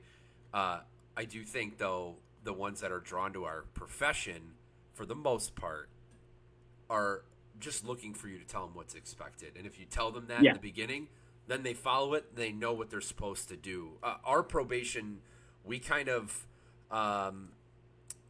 we're non-traditional, I think, in a little bit, where we still are bringing in the traditional values that you're supposed to teach. But like one of the things, and it's not everyone has not bought into this, but at least on my shift, like the new guy, if he shows that he's respectable, that he wants to be involved in the job, that he's part of the crew and doing things, we reward him with treating him like everyone else, because it's a 3-person crew, Yeah. right? So it's not like I'm gonna not mop the floor. It's not like I'm gonna not check the rig. You know what I mean? We're all in it together. So and we if they have shown that they deserve it, we let them sit in the chair. We don't make the chair this big like trophy that they get, right? It's, hey, you're going to be up at midnight too. Come hang out with us. Let's watch a movie together. Let's smoke some cigars out back. It's got to be earned, but not earned, I think, in the same way where someone's got to come out and burn you with cigarette butts before you've been part of the crew. You know what I mean? Like, And that's exactly how we are. I would say that's exactly how we are. It is expected of that guy to come in. He can sit with us while we're eating dinner. Nobody's gonna be like, hey, get out of here. Go check rigs. But he can sit there while we're eating dinner. He will eat dinner with us. I mean, I can't tell you how many times we used to text our new guys and be like, hey, man. And it's changing again because now we're getting them during the day. Whereas before we really only got them at night. We only got our POCs at night. They really never worked a day shift. That kind of wasn't a thing until Chief Formica. I think Chief Formica maybe changed it. Maybe Chief Maplethorpe did. Somebody did. But so we really never saw them during the day. But now we're starting to see these guys during the day, and then they stay the night. So they are like part of the crew. But that's what it used to be is we would text them, hey, man, you in for dinner? Sure, count me in. All right, so we do dinner, and then they would go check rigs. And then they come in, and they'd kind of be like standing behind or, whatever back there. And the lieutenant or somebody be like, sit down, and then they'd come over and sit down, and that's exactly how we are. Like, you're going to be up all night running calls with us. You're doing all the work. I mean, let's be honest, you're the new guy. You're doing all the work, and they do. They're the ones cleaning, after a nasty call or something like that at the hospital. They're the ones cleaning that stuff up. I mean, I'm not going to do it. They're going to do it. But that's what it is, but they're there with us. So why? I've never understood that with other departments. Like, you're ousting. I'm like, no, you need to be over here. I do understand, learn your SOGs, SOPs. If you got to take the medic test to get into the system. Don't get me wrong, I completely understand that. Like, I 100% understand it. But they've been doing that from 8 to 7 p.m. Yeah. They really got to keep doing it from 7 to 10. I don't get that. But it's not my department that's doing it that way, so it doesn't really affect me. So well, and then what happens is you get a new guy that comes off probation and doesn't know anyone, and you don't know anything about him, and now all of a sudden, like, he's just part of it, but he's not. Like, he doesn't feel like he belongs. I think that there's a balance between those things, right? And you could tell, we all can tell when somebody comes into the job, you can tell when they get it, right? And it doesn't, in my opinion, it doesn't really take that long to really be able to see and be like, all right, he gets it. If he wants to take 5 and hang out with us in the chair or something like that when we're all taking a break at lunch, he gets it. That's fine. Not everyone shares that opinion that I do in my own organization. And I think you can figure that out. I think you can figure that out within like the first shift or two. You're right. I agree with you. I was being maybe a little. I think you can know. I think you can know right out of the gate if this one's he gets it or if this is gonna be one you really got to work with for some time. And I there's nothing wrong with the ones that you got to work with, but to me, I think if they don't cut it, they don't cut it. And I do sometimes think there are times where we need to say this one's not going to make it. But again, not my call. The guys I agree. And they will say guys don't make it. Yeah. And you do see it certain departments that, man, some of those departments have a tough probation, and you see it all the time where they don't make it. Yeah. So I don't know. Yeah, I think that there's got to be a balance between all that kind of stuff, right? and you Yes. just got to figure out how to make it work. I'm a believer in switching it up a little bit, right? And modern's a horrible word because everybody says modern, but like modernizing what probation's supposed to be. In my opinion, it's got to be onboarding someone, and you don't need to give them a checklist of all these different things to know if they're going to fit or not. Like, you find out if they're going to fit by spending time with them. You could teach anyone to throw ladders, And right? I think you could go around that shift. I think you could go around red shift, gold shift, black shift, whatever shift you're on, and be like, hey, is this guy going to make it? You could take the red book. I think, does it carry some merit on doing things? Sure. It's training. Hey, we need to pull across like 100 times. Well, great. They're going to be efficient in it. That's great. I understand that's what we're trying to accomplish by doing this. But at the same time, you could ask red shift, station 2, 3, black shift 2, whatever shift, hey, is this guy good? And they're either going to say yes or no. To me, that could be it. Whether they finish that book or not, I don't think that even matters. But it's the guys working with them. If I'm sitting there working with you all the time and you're just not getting it, and they come to me and say, hey, does he get it? And I'm like, nope. I guess why keep you? Why keep you at that point? If I say, listen, I have worked with him on this, I have worked with him on this, and done this and this and this. Alex he does not get it. And that's what they say to me. But then what do you do once they say, well, he made it? It's like, well, what the heck? I don't know. You have to have some finish formalized thing, right? That. So you have to have some sort of book and accountability behind that. But what that is, I think, can change, right? Ours is growing. The probation book that I had is way different than what we have now. Ours is, and I give credit to my lieutenant. He took from a lot of different places, and our book is it's not check boxes. If you come in, they hired me with 8 years of experience, right? So like, what are you going to cater my training towards? It's not, donning your gear in 2 minutes, that kind of crap. I don't need that. And a lot of people that we're hiring are like that, so our probation, we just do 2 weeks a days. We do an engine ops day, we do a truck ops day and all that, and we do the basic skills of it. They're evaluated, and if they're good at it, if they're good at pulling a line and you see that they're good at flowing and moving and those things, cool. We'll focus your training with your mentor on things that you're not so good at, right? Like, he wasn't really good at throwing ladders, so we're going to go that way instead of like, and it doesn't mean that they don't touch hose, but it's more focused towards them as an individual, right?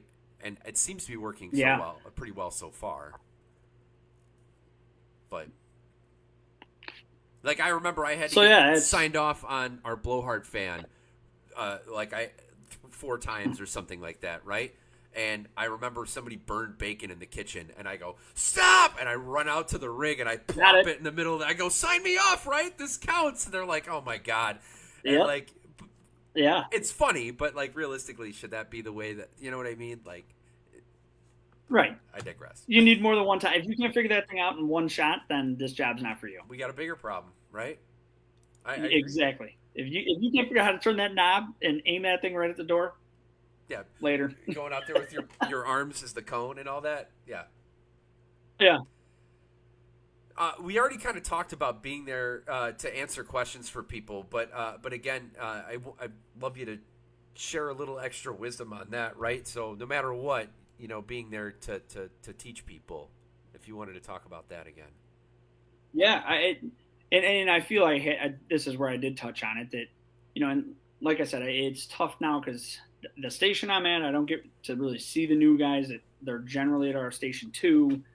They will be at our station 1, so I don't really get to see a lot of them, which is, I guess, the other reason why I don't know many of them. But I've always tried my best to tell, like, any new guy, like, hey man, don't be intimidated to come up and talk to me, to ask me to go over the fire engine, to go over this or go over that, because I get it. I was the new guy that you walk in and you see the senior guys that, those guys have been working from 8 to 5 all day long. They don't want to do anything else because they're beat down, they're tired, whatever.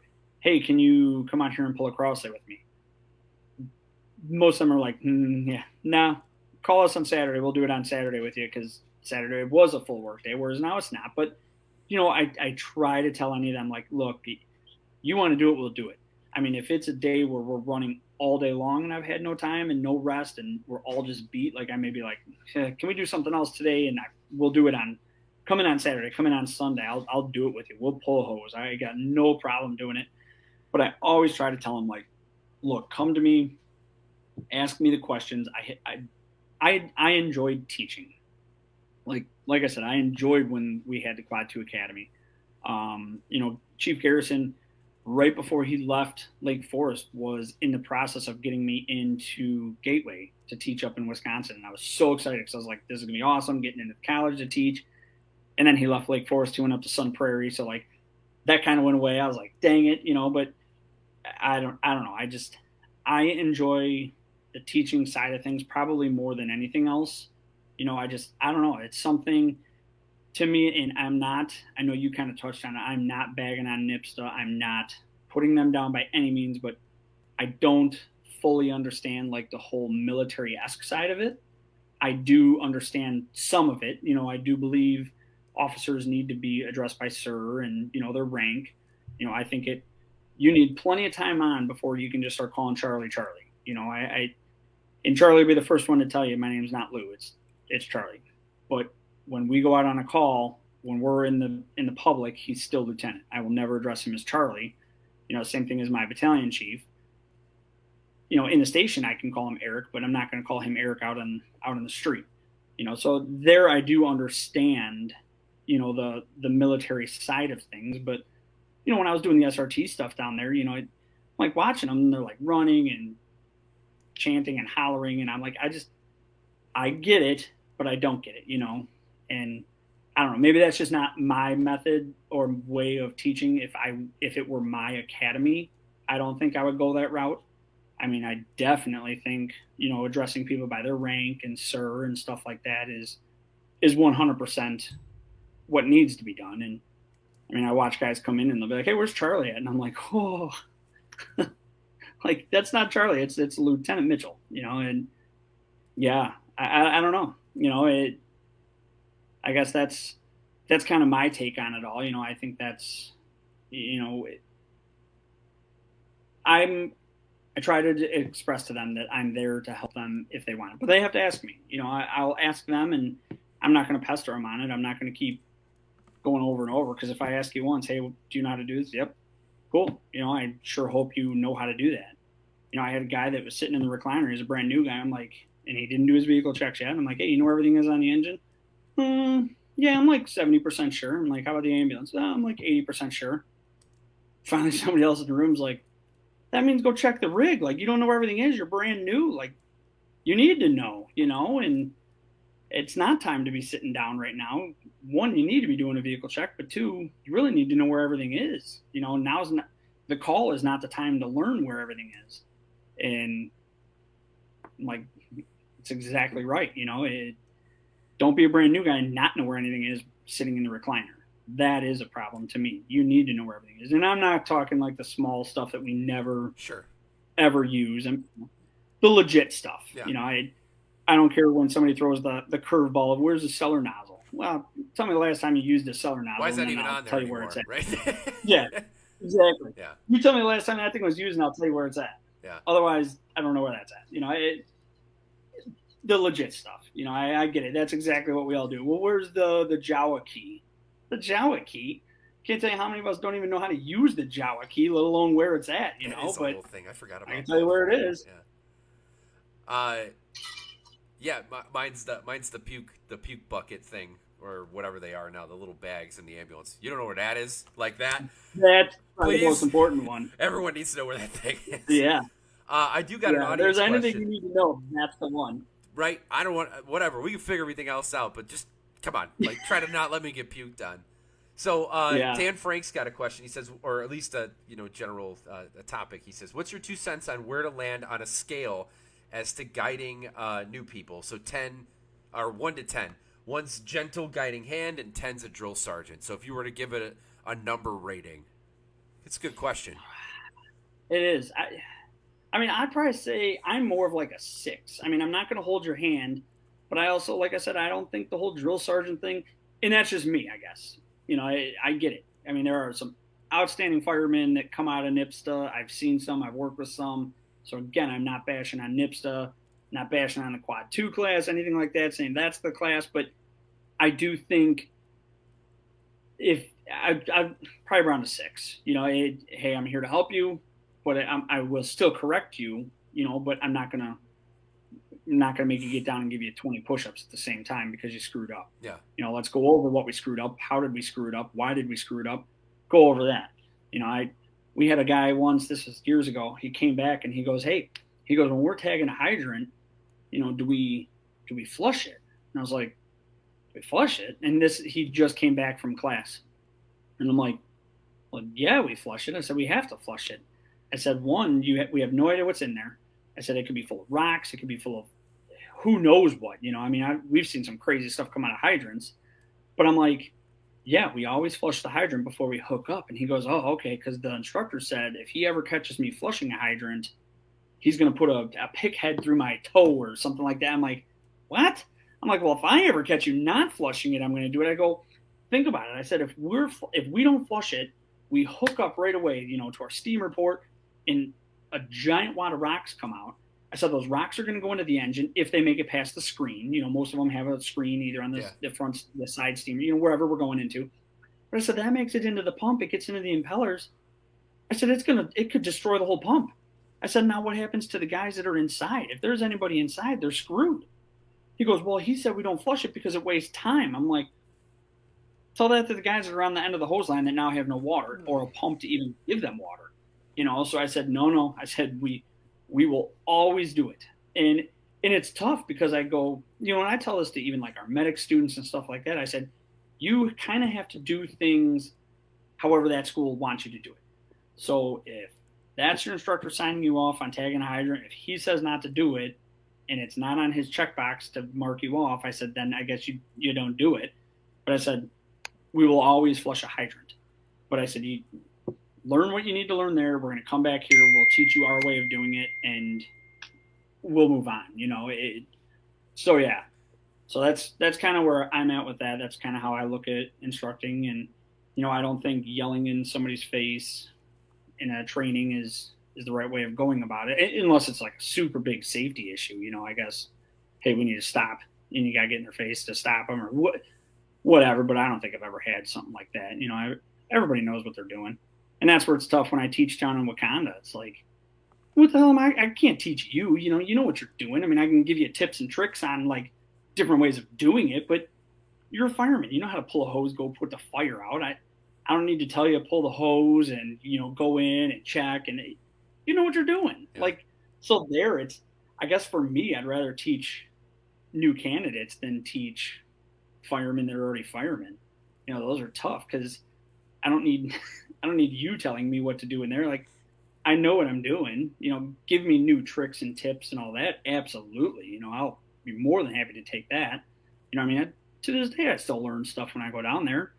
It's a new trick or a new tip. Oh, cool. I've never done it that way. Or, yeah, I'll never do it that way, but cool tip to put in my toolbox, Yeah. for training or, another time down the road. But yeah.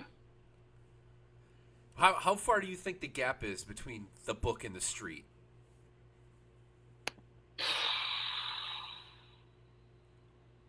Sometimes I feel like it's a really big gap. And there are times where I feel like that gap is at opposite ends. I probably a good couple chapters sometimes I feel, man. You get certain things that it's like, what are you doing? Well, that's what I'll look at FAE. I think FAE is a perfect example, which I'm not even going to rattle off numbers now because it's been so long since I went to FAE, so I'm sure my numbers are way different than what they're teaching now. But I mean, look at what you're supposed to put on like a 2.5 versus real world. Yeah. You and I just had this talk, but it way different numbers. You put that Completely. true number on that 2.5, those guys are going to be screaming at you. Yeah, Leanhart says here in the chat, the book's at least 3 or 4 years behind because it changes so rapidly, and I think, I don't know if I agree with you, but I also would say I think information is so much easier to obtain in our job right now, where I think they're scrambling to catch up with it. Right, you take stuff from the West Coast, Sure. and you take stuff from the East Coast, and you kind of take some of us in the middle, and there's all these studies that are happening now that are putting like actual like FSRI and NIST UL stuff and all that other like all those things that are coming out. They're really putting like actual facts behind what we're doing. And now the Jones and Bartlett's of the world are like, we got to put this in here. Like this is, they're not prepared for that stuff. And so he's right. It's delayed, but I think that's where, like you were saying, teaching new people versus existing people. That I think that's where we come into play now is to bridge that. But gap. I think you hit the nail on the head with the whole studies. I mean, you get this new couch with this new leather, blah blah blah, the fancy carbo, fancy words. They're going to study that for how long? Everything changes so fast on us on how to put that out that. What do we all do? You listen to the Waukegan guys. Yeah, we just had this fire, blah blah. This is how you do it. This is what you need to do. I mean, look at Tesla fires. I still don't think I've ever gotten a solid answer on what we're supposed to do. Nothing. One guy goes to class, he comes back and says, they're saying don't do a single thing. Let them burn. Let them go. Let them burn. The worst thing you can do is put water, have the hazardous runoff. Well, then it's like you talk to this guy over here, and they're saying, well, no, what you need to do is tip it and spray the batteries down here or do this. And I'm like, but okay, what do we do today when I get that fire right now? So what are you going to have me do? Well, we're going to do this and this. I'm like, but that's not what they're saying to do. It just, you show up to, my big thing was like, well, if it's in the garage, you want to pull it and hook it and take it out of the garage. I said, yeah, that's great. But by the time we find out it's a Tesla, we're all parked in front of the garage. We have the engine that pulled past, the truck's got the front of the building, the battalion's across the street, the ambulance is parked back here, the next engine's back in front of this one, the next engine's... I'm like, we're completely blocked in. I said, we're not getting that thing out now. And by the time we realize it's a Tesla, we have all the hose on the ground. Yeah, that house is burned to the ground if you don't get that thing out of there. So what do we do? But I think that's exactly what you just said is, with it being the 3 years behind, I still don't have a solid answer on the Tesla. I think more than anything, and I've heard a chief say this to me, it's we're putting on a show. We're going to spray the water to make it look like we're doing what we need to do. It was a hell of a fire to put out, and it took 30,000 gallons. Well, let's call it what it is. These batteries are god awful, and good luck if you own one. I think with lithium-ion batteries in general, like, the reason you don't have an answer, I don't have an answer, is because everyone's trying to have the answer right now when there isn't enough information. Everyone wants to be the, hey, like snake oil salesman in a way. I know that people do research. It's not like they don't, but like, hey, everyone, this is how you solve it. Like, it's a miracle cure. But like, I remember puncturing the battery was a thing early on because they were doing that in Europe, and then they brought that over here, and everyone was like, well, we don't know how to do that. And one guy goes, well, let me just take a Halligan to it. And they were like, no, that's not a good idea. Like, you'll die. No thanks. And then they were like, all right, well, maybe we'll put it in these trenches that we dig in the ground. And then they pulled one out, I think, and it reignited because it was still hot. So, like, it's just too early for us to really have a thing. And that's why I do think, because I try to read on it too, because I don't want to get embarrassed by it, to be honest with you. Like, to not recognize it and then burn a house down when all we had to do was just pull it out and let it burn in the driveway. You know what I mean? But, like, I think everyone's just looking so hard for the answer that they'll take whatever is out right now. And until I think FDNY was doing something because they were having issues with them, not just on cars but on scooters. And I thought that their thing came out, but again, 3 or 4 years behind. Like, it's just not there yet. So. And by the time they come out with that good answer, they're going to have a new battery in these things that it's going to change it all over again. Yeah. Did you ever take like Nozzle Forward, the Aaron Fields class? No. So he's, you know who he is and where he from Seattle and I feel all like of I've that. heard of him. So like he's been doing it for quite some time, right? And like his method of moving and doing things makes complete sense, and it's all about like hand line management and all that other stuff, right? Like, the fact that that isn't in a book, like, to me, and he's not that kind of guy. I've taken his class, and I'm actually going to take it in a couple weeks again, but, like, that's where that gap becomes, right? Like, the book's going to sit there and it's going to teach you this is a hose, this is a smooth bore, this is a fog nozzle, All right, Yeah. next page. And it teaches you nothing about managing hose. And like, how old were you when you went to the fire academy? 18, 18, 18, 19 years old. right? I was 20. I was 20. So you're young, right? And what do you do when you're young? Yep. You just muscle through things. That's it. And Yep. then, like, when you get older, you realize that you can't do that shit anymore. And Yes. if I would have been taught the techniques from that stuff when I was 20, oh man, I would have been that much better on fires. But like nobody teaches you stuff like that because it's not widespread throughout the country in the same way of Right. EV stuff. Newark's got their thing right now, and maybe they haven't put it out, and maybe so and so's got this going on, and it's not all come together. But like Leanhart was mentioned, UL, FSRI, and those things, like those do exist. So, like we Yeah. can't, like you can't deny those things. Like it's fucking, Yeah. it's fact now. Like wet floors don't flash. Like those are things that you can actually, as an instructor, go flow water, do that. Like we get so hot topicy in the fire service. Yeah. Were you pre rasp bag as a fireman? And I'm not knocking the event that had the rasp bag come out and everybody wanted to use it. Yes. I was before that. I remember it coming out, but yeah, I didn't. And now what does it do? Gathers dust in a cabinet somewhere, right? Because Uh-huh. everybody freaked out about it and needed it, and then we all just reacted instead of, Yeah. had some foresight. So I feel like we tried to like change our bag up or something like that. But yeah, it's back sitting in the cabinet. there's I mean, value in it. we still but- carry rope in Round Lake. We still have a pocket that has our rope. Yeah. It goes right back to the whole change is bad. I've yet to take it out of my pocket because I'm like, well, keep it. I mean, it can be used for many things, so I'll just keep it there. But I mean, that literally was meant for search. We were supposed to all hook in and hook somewhere, and I think it's like 25 feet or something like that, or 20 feet. I don't even know how long it is. All I know is I take it out every time to wash my gear and put it right back in, and take it out the next time, put it back in, and Yeah, I mean, for all I know, it could be broke in the middle, and I don't even know it. We don't use it. and hey, the rasp bag made a lot of sense at some point. I'm not shitting all over it, but like we have ticks, we have a lot of other things now. That's kind of like maybe there's a better way to do it. Maybe that's okay. Maybe we don't need that thing, but either way. Yeah. So before we get into your last two specific topics, I wanted to talk about one phrase that I learned from you in a way, and it's been paraphrased multiple times in different ways. And it's probably the greatest phrase in the fire service, in my opinion, and that's no, we'll get it. And I feel like it moves mountains.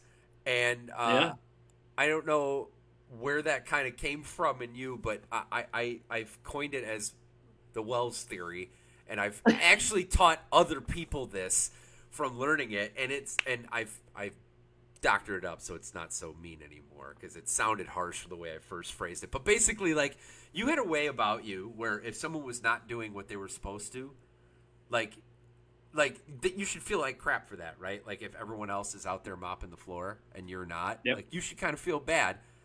The Wells theory that I had for the longest time was somebody should probably make you feel a little bit bad if you're not feeling bad already, and that was the no, we'll get it.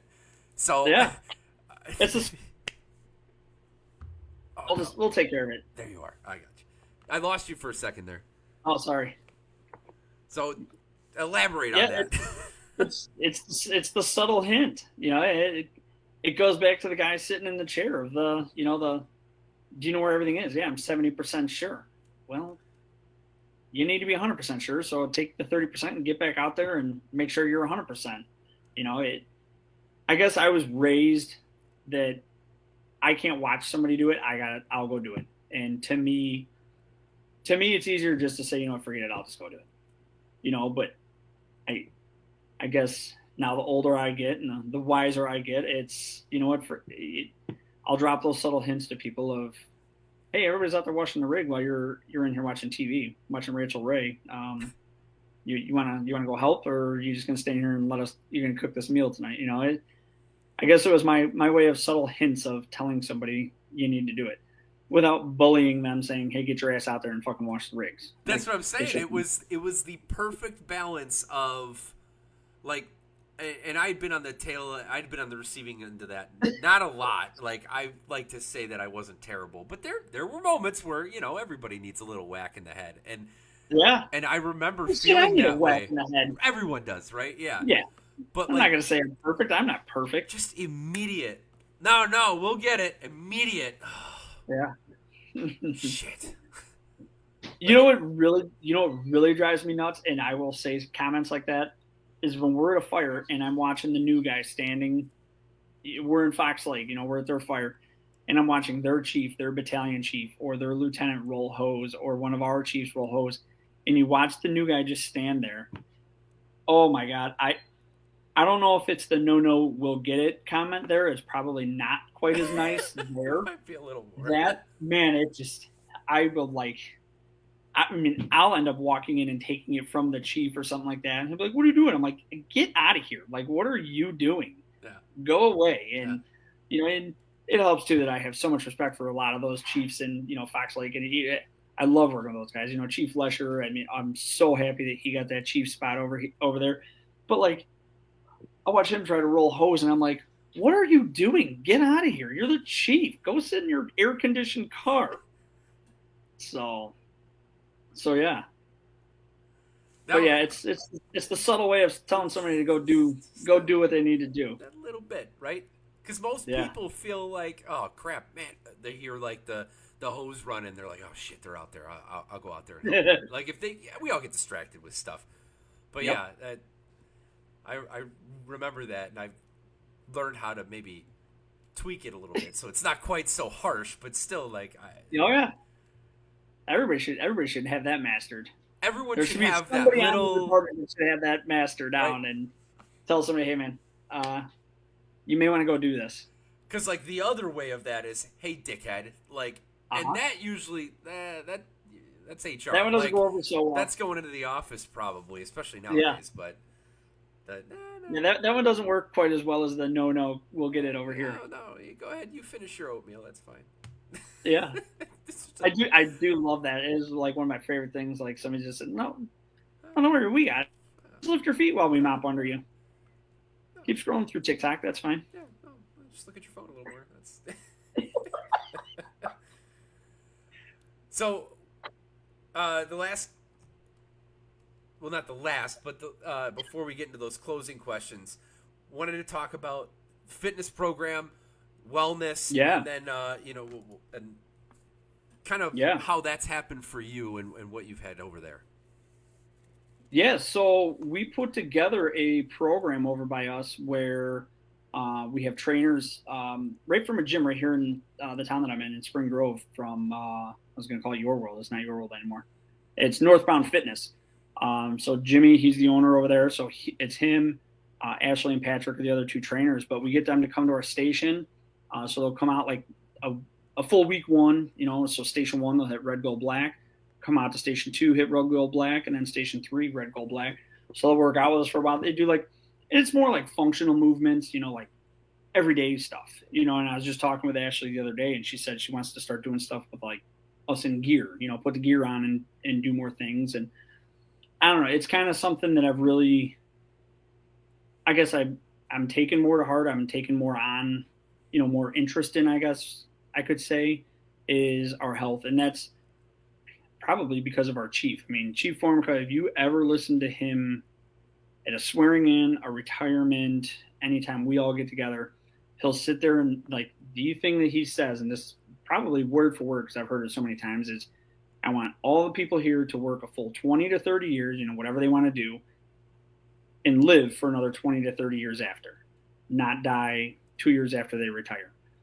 And, he's had a lot of people close to him that he has lost through health things and stuff like that. So I think it really hits home with him. But, I mean, I feel like I look at us in general in the fire service, and I mean, we're up against so much. We have so much against us right out of the gate, all the cancers and, the suicides, Rolling Meadows just lost a brother down there, they unexpectedly lost somebody down there. The cancer is just, it's disgusting. Charlie and I actually took a class out in Ohio. It was What's Killing Us. It was a chief out of Colorado. Outstanding class. It was outstanding. There was one guy, he got up on the stage and basically it was like he yelled at us. But that was just the way he kind of presented it, just to kind of beat it into our heads. Like, I kind of sat there and I was like, holy shit. Like one of the things he said is a car fire. He goes, what the hell are we doing? And he kind of like paused and I'm like, what the hell does he mean? What are we doing? I'm like, we got to put the car fire out. He goes, why are we doing this? What good is coming out of this? If there's nobody in that car, the car's totaled. As soon as that fire is in the engine hood and it takes care of the wiring, it's garbage. He goes, I'll watch guys unmasked go into that shit.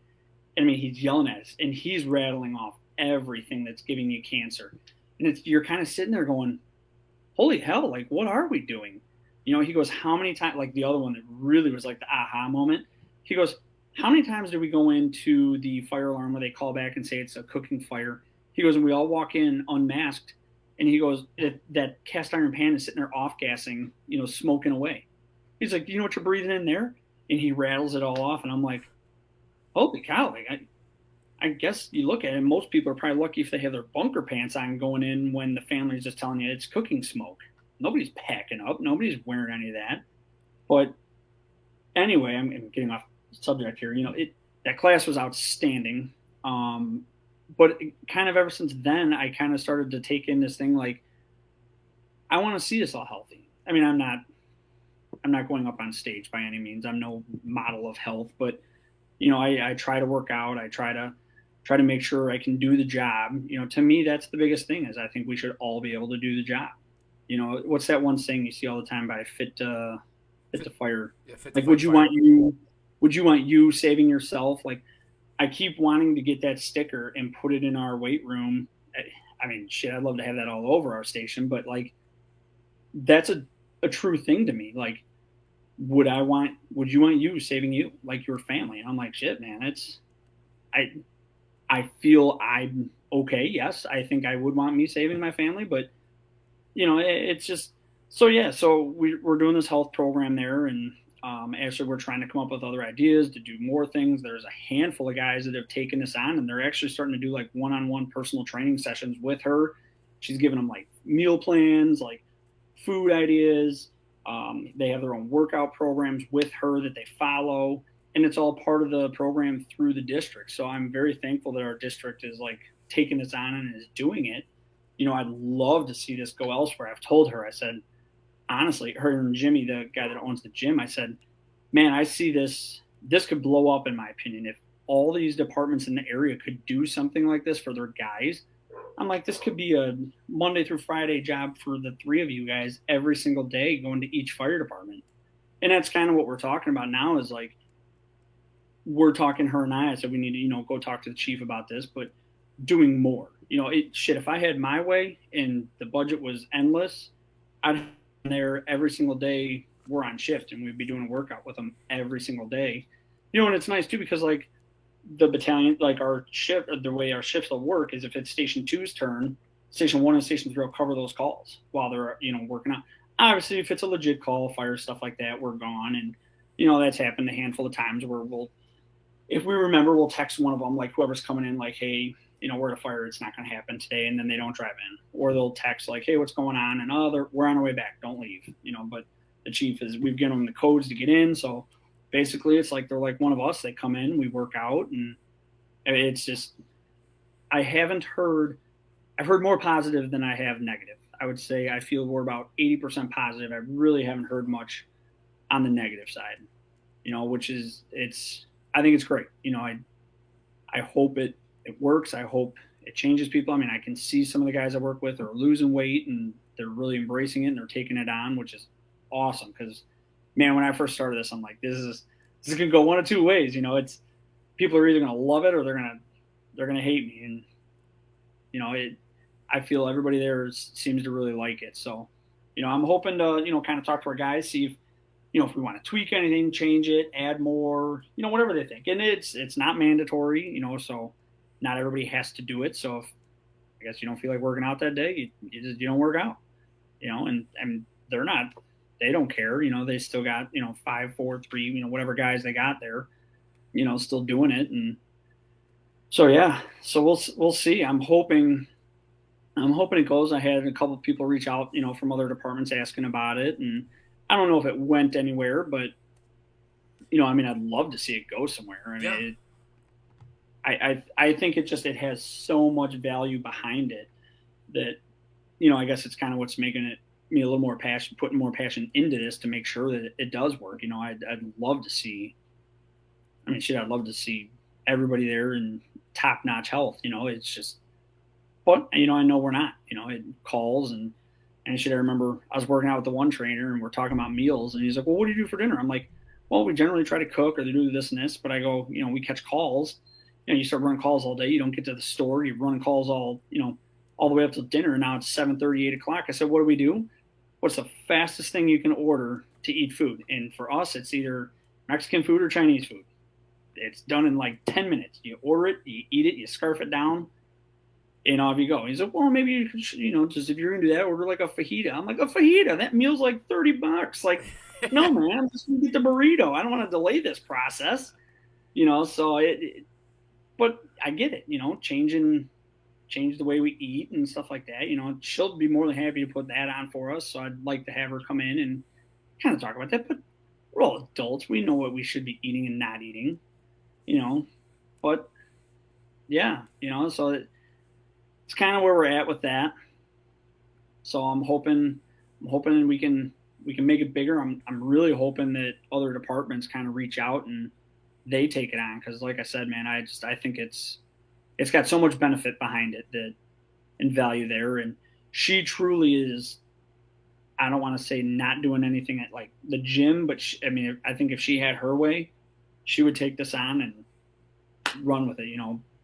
Be a personal trainer for all these fire There's departments. definitely. So we have one. Her name's Maggie, and she does for us in Long Grove. I can't remember which CrossFit gym she works for off the top of my head, but she comes in every Saturday morning for us. So whether you're on shift, really, that's Yeah, so every 3 weeks you get to pretty much see her unless you work extra or whatever. But she'll whiteboard sure. whatever the workout is, and then leave it on Hmm. there for the whole week. So if somebody wanted to do it, we're not as compliant with the 80% like you are. We're probably high 60s, and it's Yeah, okay. Everybody still does something. They might not do her workout. They might just walk or something. Not everybody likes to do that functional fitness type workout. sure. I, I don't. That's I. Some people it's just making an excuse, but maybe that's just my opinion. But uh, Yeah, there are people that's not the style of exercise that I ever did. I was in bro lifting was what I came from. Like I yeah. barely touched a treadmill, and I think that's kind of changed my mindset a little bit, and especially as I've started to get older, I realize I can't just muscle through things. So now, like, totally have changed, and she's great. She's actually trying to get in the fire service too, and she will at some point Yeah. because she came around us and was like, "I get it," and we were like, "Yeah." So hopefully that And works that's out kind of for how her. I feel. Arch Ashley, I kind of feel how that is for her. Is she almost feels like she's one of us now. She comes in and I mean, she's already told me that she's been on a handful of calls. They catch a call and I'll see a Snapchat or something like that from her and the fire engine going out on a call or whatever. And our chief's totally on board. He's like, "Yeah, man, let her go with. I don't. Yeah, it's fine." So yeah.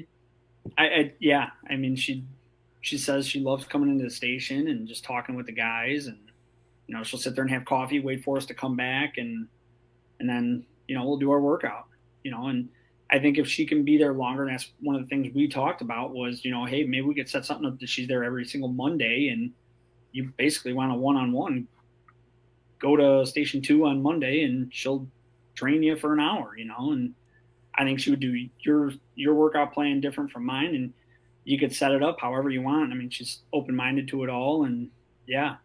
So I'm hoping it blows up. I'm hoping it goes bigger, and guys just super enjoy it. And I think I like to work out all the time. It's one of my things that I like to go to the gym. I mean, I I almost feel like it's an addiction. You don't go, it's like, man, I feel like garbage. But then you go, you get a good pump in, and you feel great.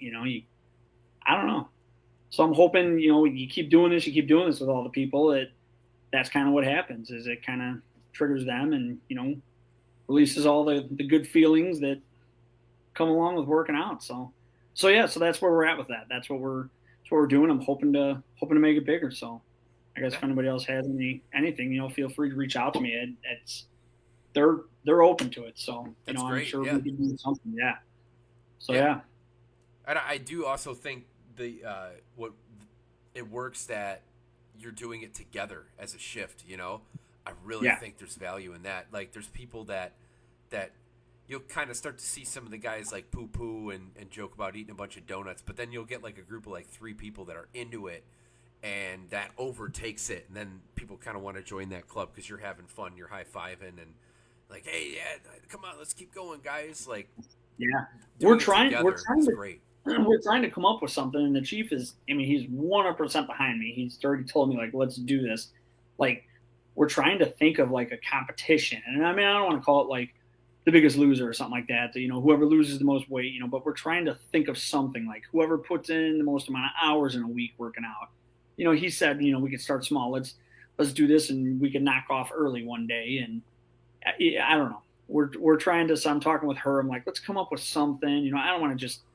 I mean, obviously, losing weight would probably be the best, especially for me. That's the best thing we could do. But I don't know. We're trying to come up with some ideas and see what we can do, and pitch it. Do it between a couple of the shifts. Or all three of the shifts, or even just station one. All three shifts. See what we can do.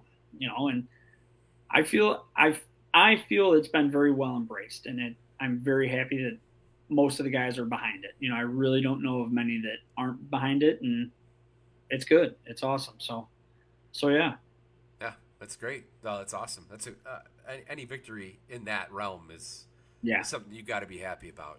It's yep, especially any change. But yes, like yeah, the health and what people don't want to be told that they're not in shape or that they're not. yeah. So But maybe that's where we need the no, I'll take it from here. yeah, no, eat That's another donut. yeah, we need it. I mean, don't get me wrong. I'm that guy right there eating those donuts and cookies, but that's my downfall. And I think unfortunately it's a wake up call. When something, some test, something comes back that, oh shit. I think sometimes that is a wake up call for some of us, and I don't know. Maybe that's what it takes. Hopefully not, but you know, yeah, I mean, people don't change unless they want to, right? So you right, have to show them that it makes sense. yeah, For some reason, man, your video is like super delayed, and I don't know why. We're gonna roll with it because I don't want to risk like ending the call and then everything getting jacked up. So, it's really weird though. Like, I keep looking at you and you're not talking, but you're talking. It's it's throwing me off, and I that's don't know if weird. it's like that on Facebook, but I think I'm about done with Google Meet here. I just like to keep everybody on their feet. Yeah, who's paying attention, right? Yeah, Leonard goes, "It's a dumb ceiling fan. Now I can't unsee the ceiling fan, so thanks for that." here And we should I tip top? we got Chiefs duking it out here for future recruits.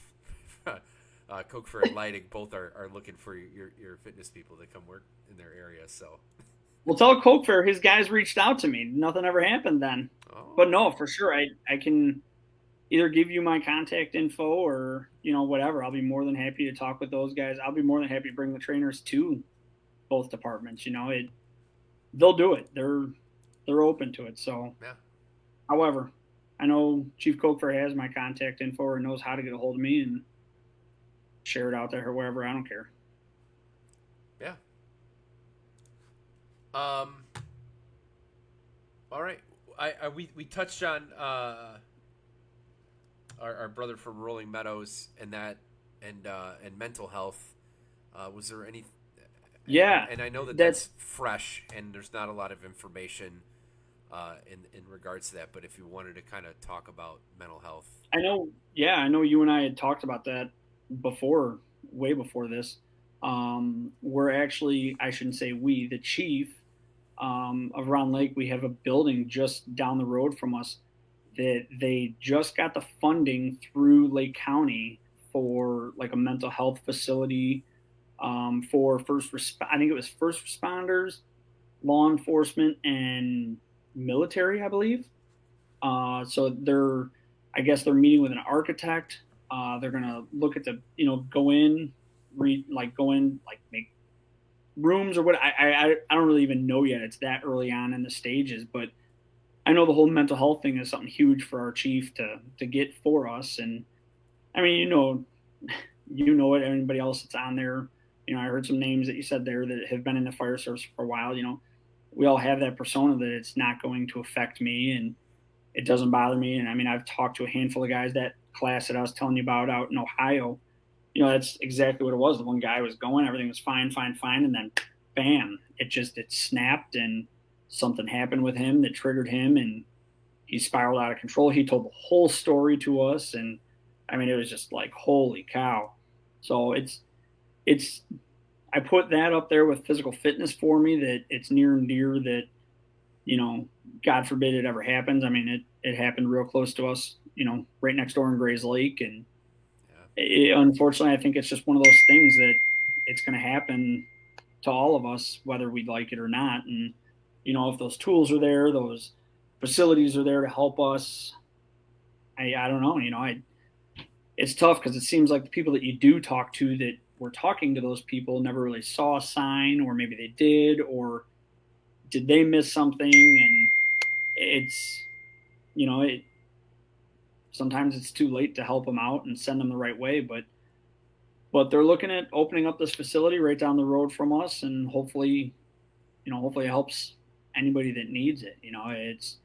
That's one of those areas that I think none of us are comfortable talking about or want to talk about. I think a lot of us try and brush it off. I think a lot of people, you hear the word PTSD and they're like, well, that's not real, but it's there. I mean, it's our number one killer right now. It used to be cardiac events, and now it's suicide, and it shouldn't be that way.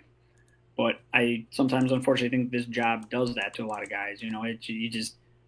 The chief and I just had this talk. You have to put up a barrier sometimes. You have to, when you go in, you can't show certain emotions to families. You got to be strong and tell them, hey, look, there's nothing more we can do for your child or whoever. But I think that messes with all of us, whether we like to admit it or not. Yeah. And you talk to people, and I've talked to many of people that, tell me their stories, and it's like, holy cow, man, it's there. It's there.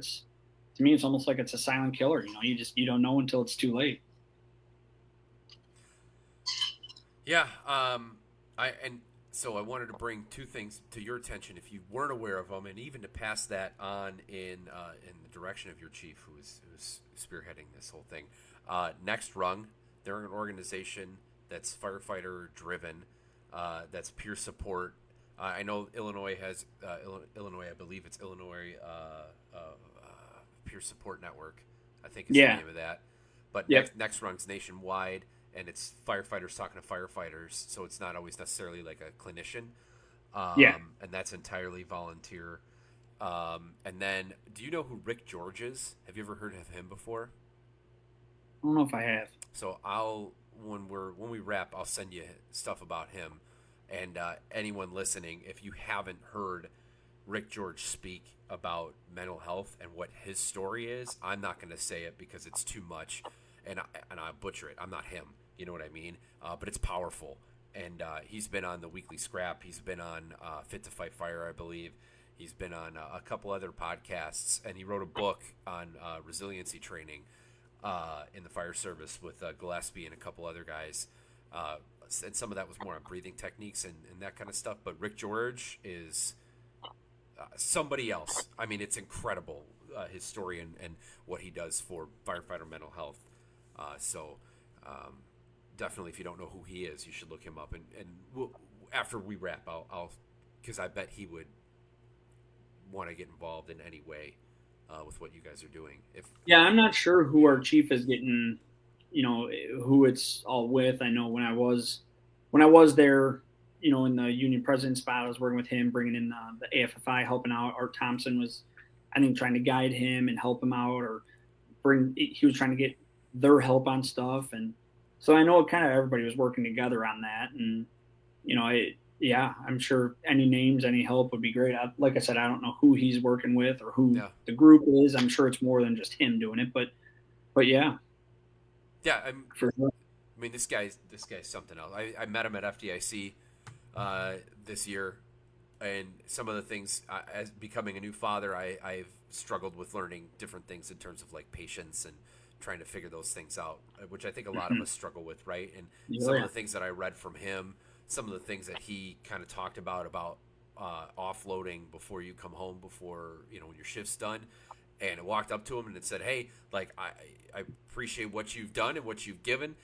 He shook my hand. He gave me a challenge coin with his personal cell phone on it, and he said if I ever need anything to call him. Like it's there's so many resources out there right now for firefighters, and it's great that that's coming to our area too. Hmm. And I can't wait to see how that continues and grows. So thanks for sharing that. Yeah. So on that, if anyone has any questions for Andy before or as we're wrapping through these last like couple questions, throw them in the chat. We're gonna kind of go through some of these other ones, and we're gonna start with the first one that you weren't totally sure about having an answer for, and it's what's one mistake that you've made and learned from? Yeah. So this is a tough one for me. I mean, I've been thinking for a long time on this one. Honestly, I'd probably have to say one of the things that it took me a while, and I'm just going to use when I was the union president, is it was tough because you thought you were doing so much good for so many people, and people would like look at it like, man, you're just doing that for yourself or this and that. And it's, I guess what it is you can't take everything personal. You gotta like break away and just you're never gonna please everybody. You're a group of 10 guys. Hey, we're getting a 20% raise, and one person in that group's gonna be like, well, we should have got a 25% raise. You're never gonna please anybody. And I used to come home and talk to my wife Amy, and I'd be like, man, what the hell, man? Like, here we are, we're doing this and this, and here I am thinking we're doing such good things for everybody. And I just, it used to kind of tear me up. So for the longest time, I'd like, and I don't think people really fully understand like what comes with that spot. I mean, I really didn't have like a lot of hard things to do in the union president spot. I mean, we had some issues here and there with some things, but I mean, it's just there's so much time spent talking with your attorney when you're going through something that you're spending away from the family. I mean, we were at a family cookout. Actually, we were on vacation in a houseboat when we had an issue going on, and I'm like 600 miles away. So you just you deal with so much, but like there's so much happening behind the scenes that people just they don't realize what's happening. And I don't know, I always felt like I was being attacked for things that I thought were I was doing good. And so I guess my tip of advice there is anybody taking over the role in that spot or ever looking at something like that is you're never going to please everybody. And it it is what it is. You got to just go in, and if you please 7 out of the 10, it's 7 out of the 10. You're not going to win. You can't. You never will. It's the fire service. You know how we are. You know, you can, you can sit at the table, throw ideas out for dinner, and there's going to be one guy saying, "I don't want that." Not too bad. That's what we're doing. So Yeah. so yeah. So that's what I'm going to stick with. I'm All going right. to I'm going to stick with that answer. I like it. Have you ever lost your passion for the fire service, and what keeps you passionate now? So this may seem pretty cliche, but I don't think I've ever lost it. I mean, there have been times where it's just like, man, this is just this is ridiculous. I don't want to do this anymore. I can't stand like the calls where it's not a call. It's we're a glorified Uber driver, but that's our job. That's what I signed up to do. It's what I do. To me, what really keeps me driving, and there's people that I work with that are just, I'm going to take a lot of heat for this. I like doing pub ed. I have no problem doing pub ed. There are certain guys I work with that are like, nope, I want nothing to do with it. I don't want to talk to the kids. No thanks. I'll go in and talk with the kids all day long. I love that. I love when we go to like the grocery store or we're walking through and you see that little kid like looking up at you with that big ass smile. I mean, we're living every kid's dream. That's what we're doing. It's as terrible as that sounds. You look at that little kid's face light up when you take that little kid, put him in the driver's seat of the fire engine. You know, you turn it on, turn the lights on, and let him pull the air horn, and that kid just like is just like yes, glowing with excitement. It just to me that's what like keeps driving me. I mean, the helping the people, absolutely. You know, you get a good call, a save, a this or that. You know, for sure that's what keeps it going too. But I mean, honestly, just looking at that kid going, you know, like that's my dream job. That's what I want to do. I'm doing it every third day. You know, I mean, everybody jokes about it. You know, we go into work. I work with the best crew. I have the best guys to work with. I mean, they're all in bed now, so I can say that, so they won't hear this by now. But like, I enjoy it. I love going to work with those guys. You know, even if I get detailed out to another station, all of my shift, I love working with those guys. I mean, the other shifts, I can go work with them. They're awesome guys too, but I don't have that bond that I have with the guys that I've been with for years. You know, nothing against them. I'm not saying they're bad by any means, but I don't have the bond that I have with the guys that I've been with for such a long time. But you need to have that bond. You know, these are the guys that I need to know have my back if we're inside and shit goes, goes bad. So, but yeah, so I would say pub ed, little kids, man. I love that look. I love bringing them into the fire engine. You know, I used to tell my kids all the time when they come visit me at the fire station, I'm like, you guys truly don't understand how lucky you are. I'm like, you're coming in here like this is just your second home. Like you bring one kid in here from the street and they're like just glowing with excitement. I'm like you guys are jumping around on the ladder truck and the fire truck like it's no big deal, you know? And so I try to remind them like, you gotta understand there's kids that don't get to ever sit in this driver's seat or ever pull that air horn. Like that's the cool thing to do. Yeah, spot on. Yeah. So yeah, that's my answer.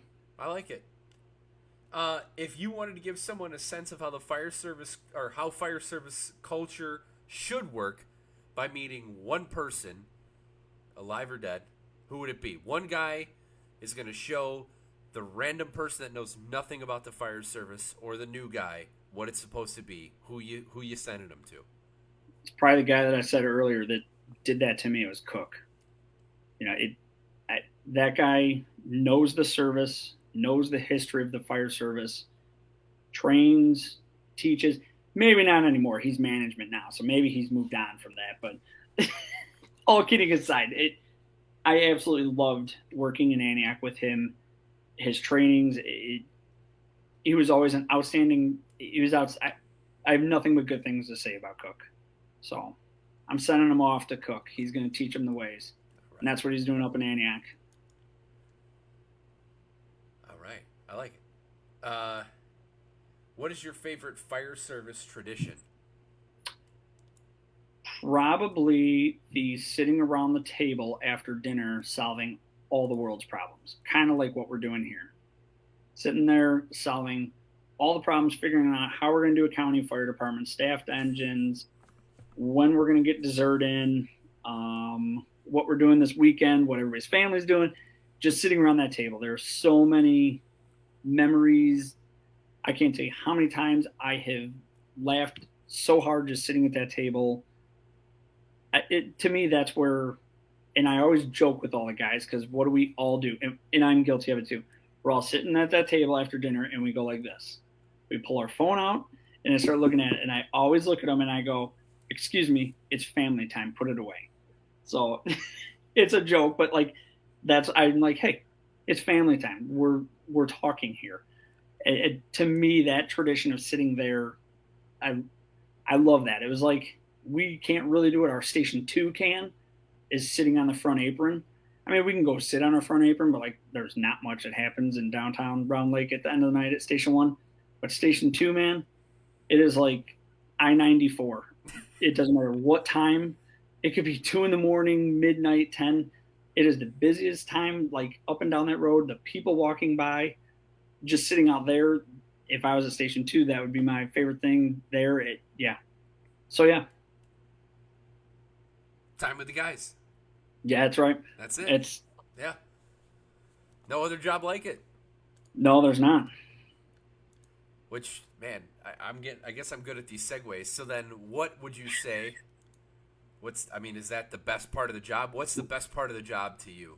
Is it that? Probably, right? Probably. Yeah. I'd probably have to say that's the best part. I mean, don't get me wrong. Fires are great. Obviously, that's somebody's worst day, but that's what we signed up for, man. That's awesome. But those are going away. So yeah, I'd probably just say talking with the guys is probably the best part. The bonding and getting together outside of the fire service, bringing families together. I wish we did more of that, but it's tough. As you will find out, these kids get older and get into every single sport known to man. It's you're here, there, and everywhere. Yeah. All right. So yeah, You can't. Obviously, can't argue that. I'm with you all day. I love it. Spending time with the guys. That's yeah. yeah. Well, I mean that's it for questions. So unless anyone sneaks one in while we're doing the outro, Andy, thanks for coming on and talking. I Yeah. appreciate it. A lot of fun. A lot of different things that weren't even on the list. So I really do appreciate you coming on and talking. Yeah, for thank sure. you. You bet. And if anyone wanted to get a hold of you in really any way, how could they do that? I mean, they can shoot me a text, phone call, however. I mean, I don't care. I can give it to you if they reach out to you. Yeah. Hit me up on Facebook That works too. if they aren't there already. I'll make sure I reach out to Coke for tomorrow and tell them, hey. Yeah. Yeah, Cook wants to know when you're going camping again, so you gotta touch base on that too. Yeah, we need to do that. The promise is these kids. My son's playing football every Friday night. Saturday is film review, so he killed us on camping. But yeah, we need it. We You need can to watch go. film in a tent, right? I'm just kidding. No, he's got to go to the school. He's got to be at the school by like 7 in the morning Man. on a Saturday. It kills me. Wow. Yeah, tell me about it. His license can't come soon enough, so he can wake up and Yeah, go. So I can stop taking him. That's it, right? Throw him some keys, take a nap. That's how that goes. Yeah, a couple months away, man. He's a couple months away. Good for you. So yeah, All right. Well, thanks. That's gonna make episode 20. So thank you guys for listening, watching, whatever it was, and we'll catch you on the next one. awesome. Thanks.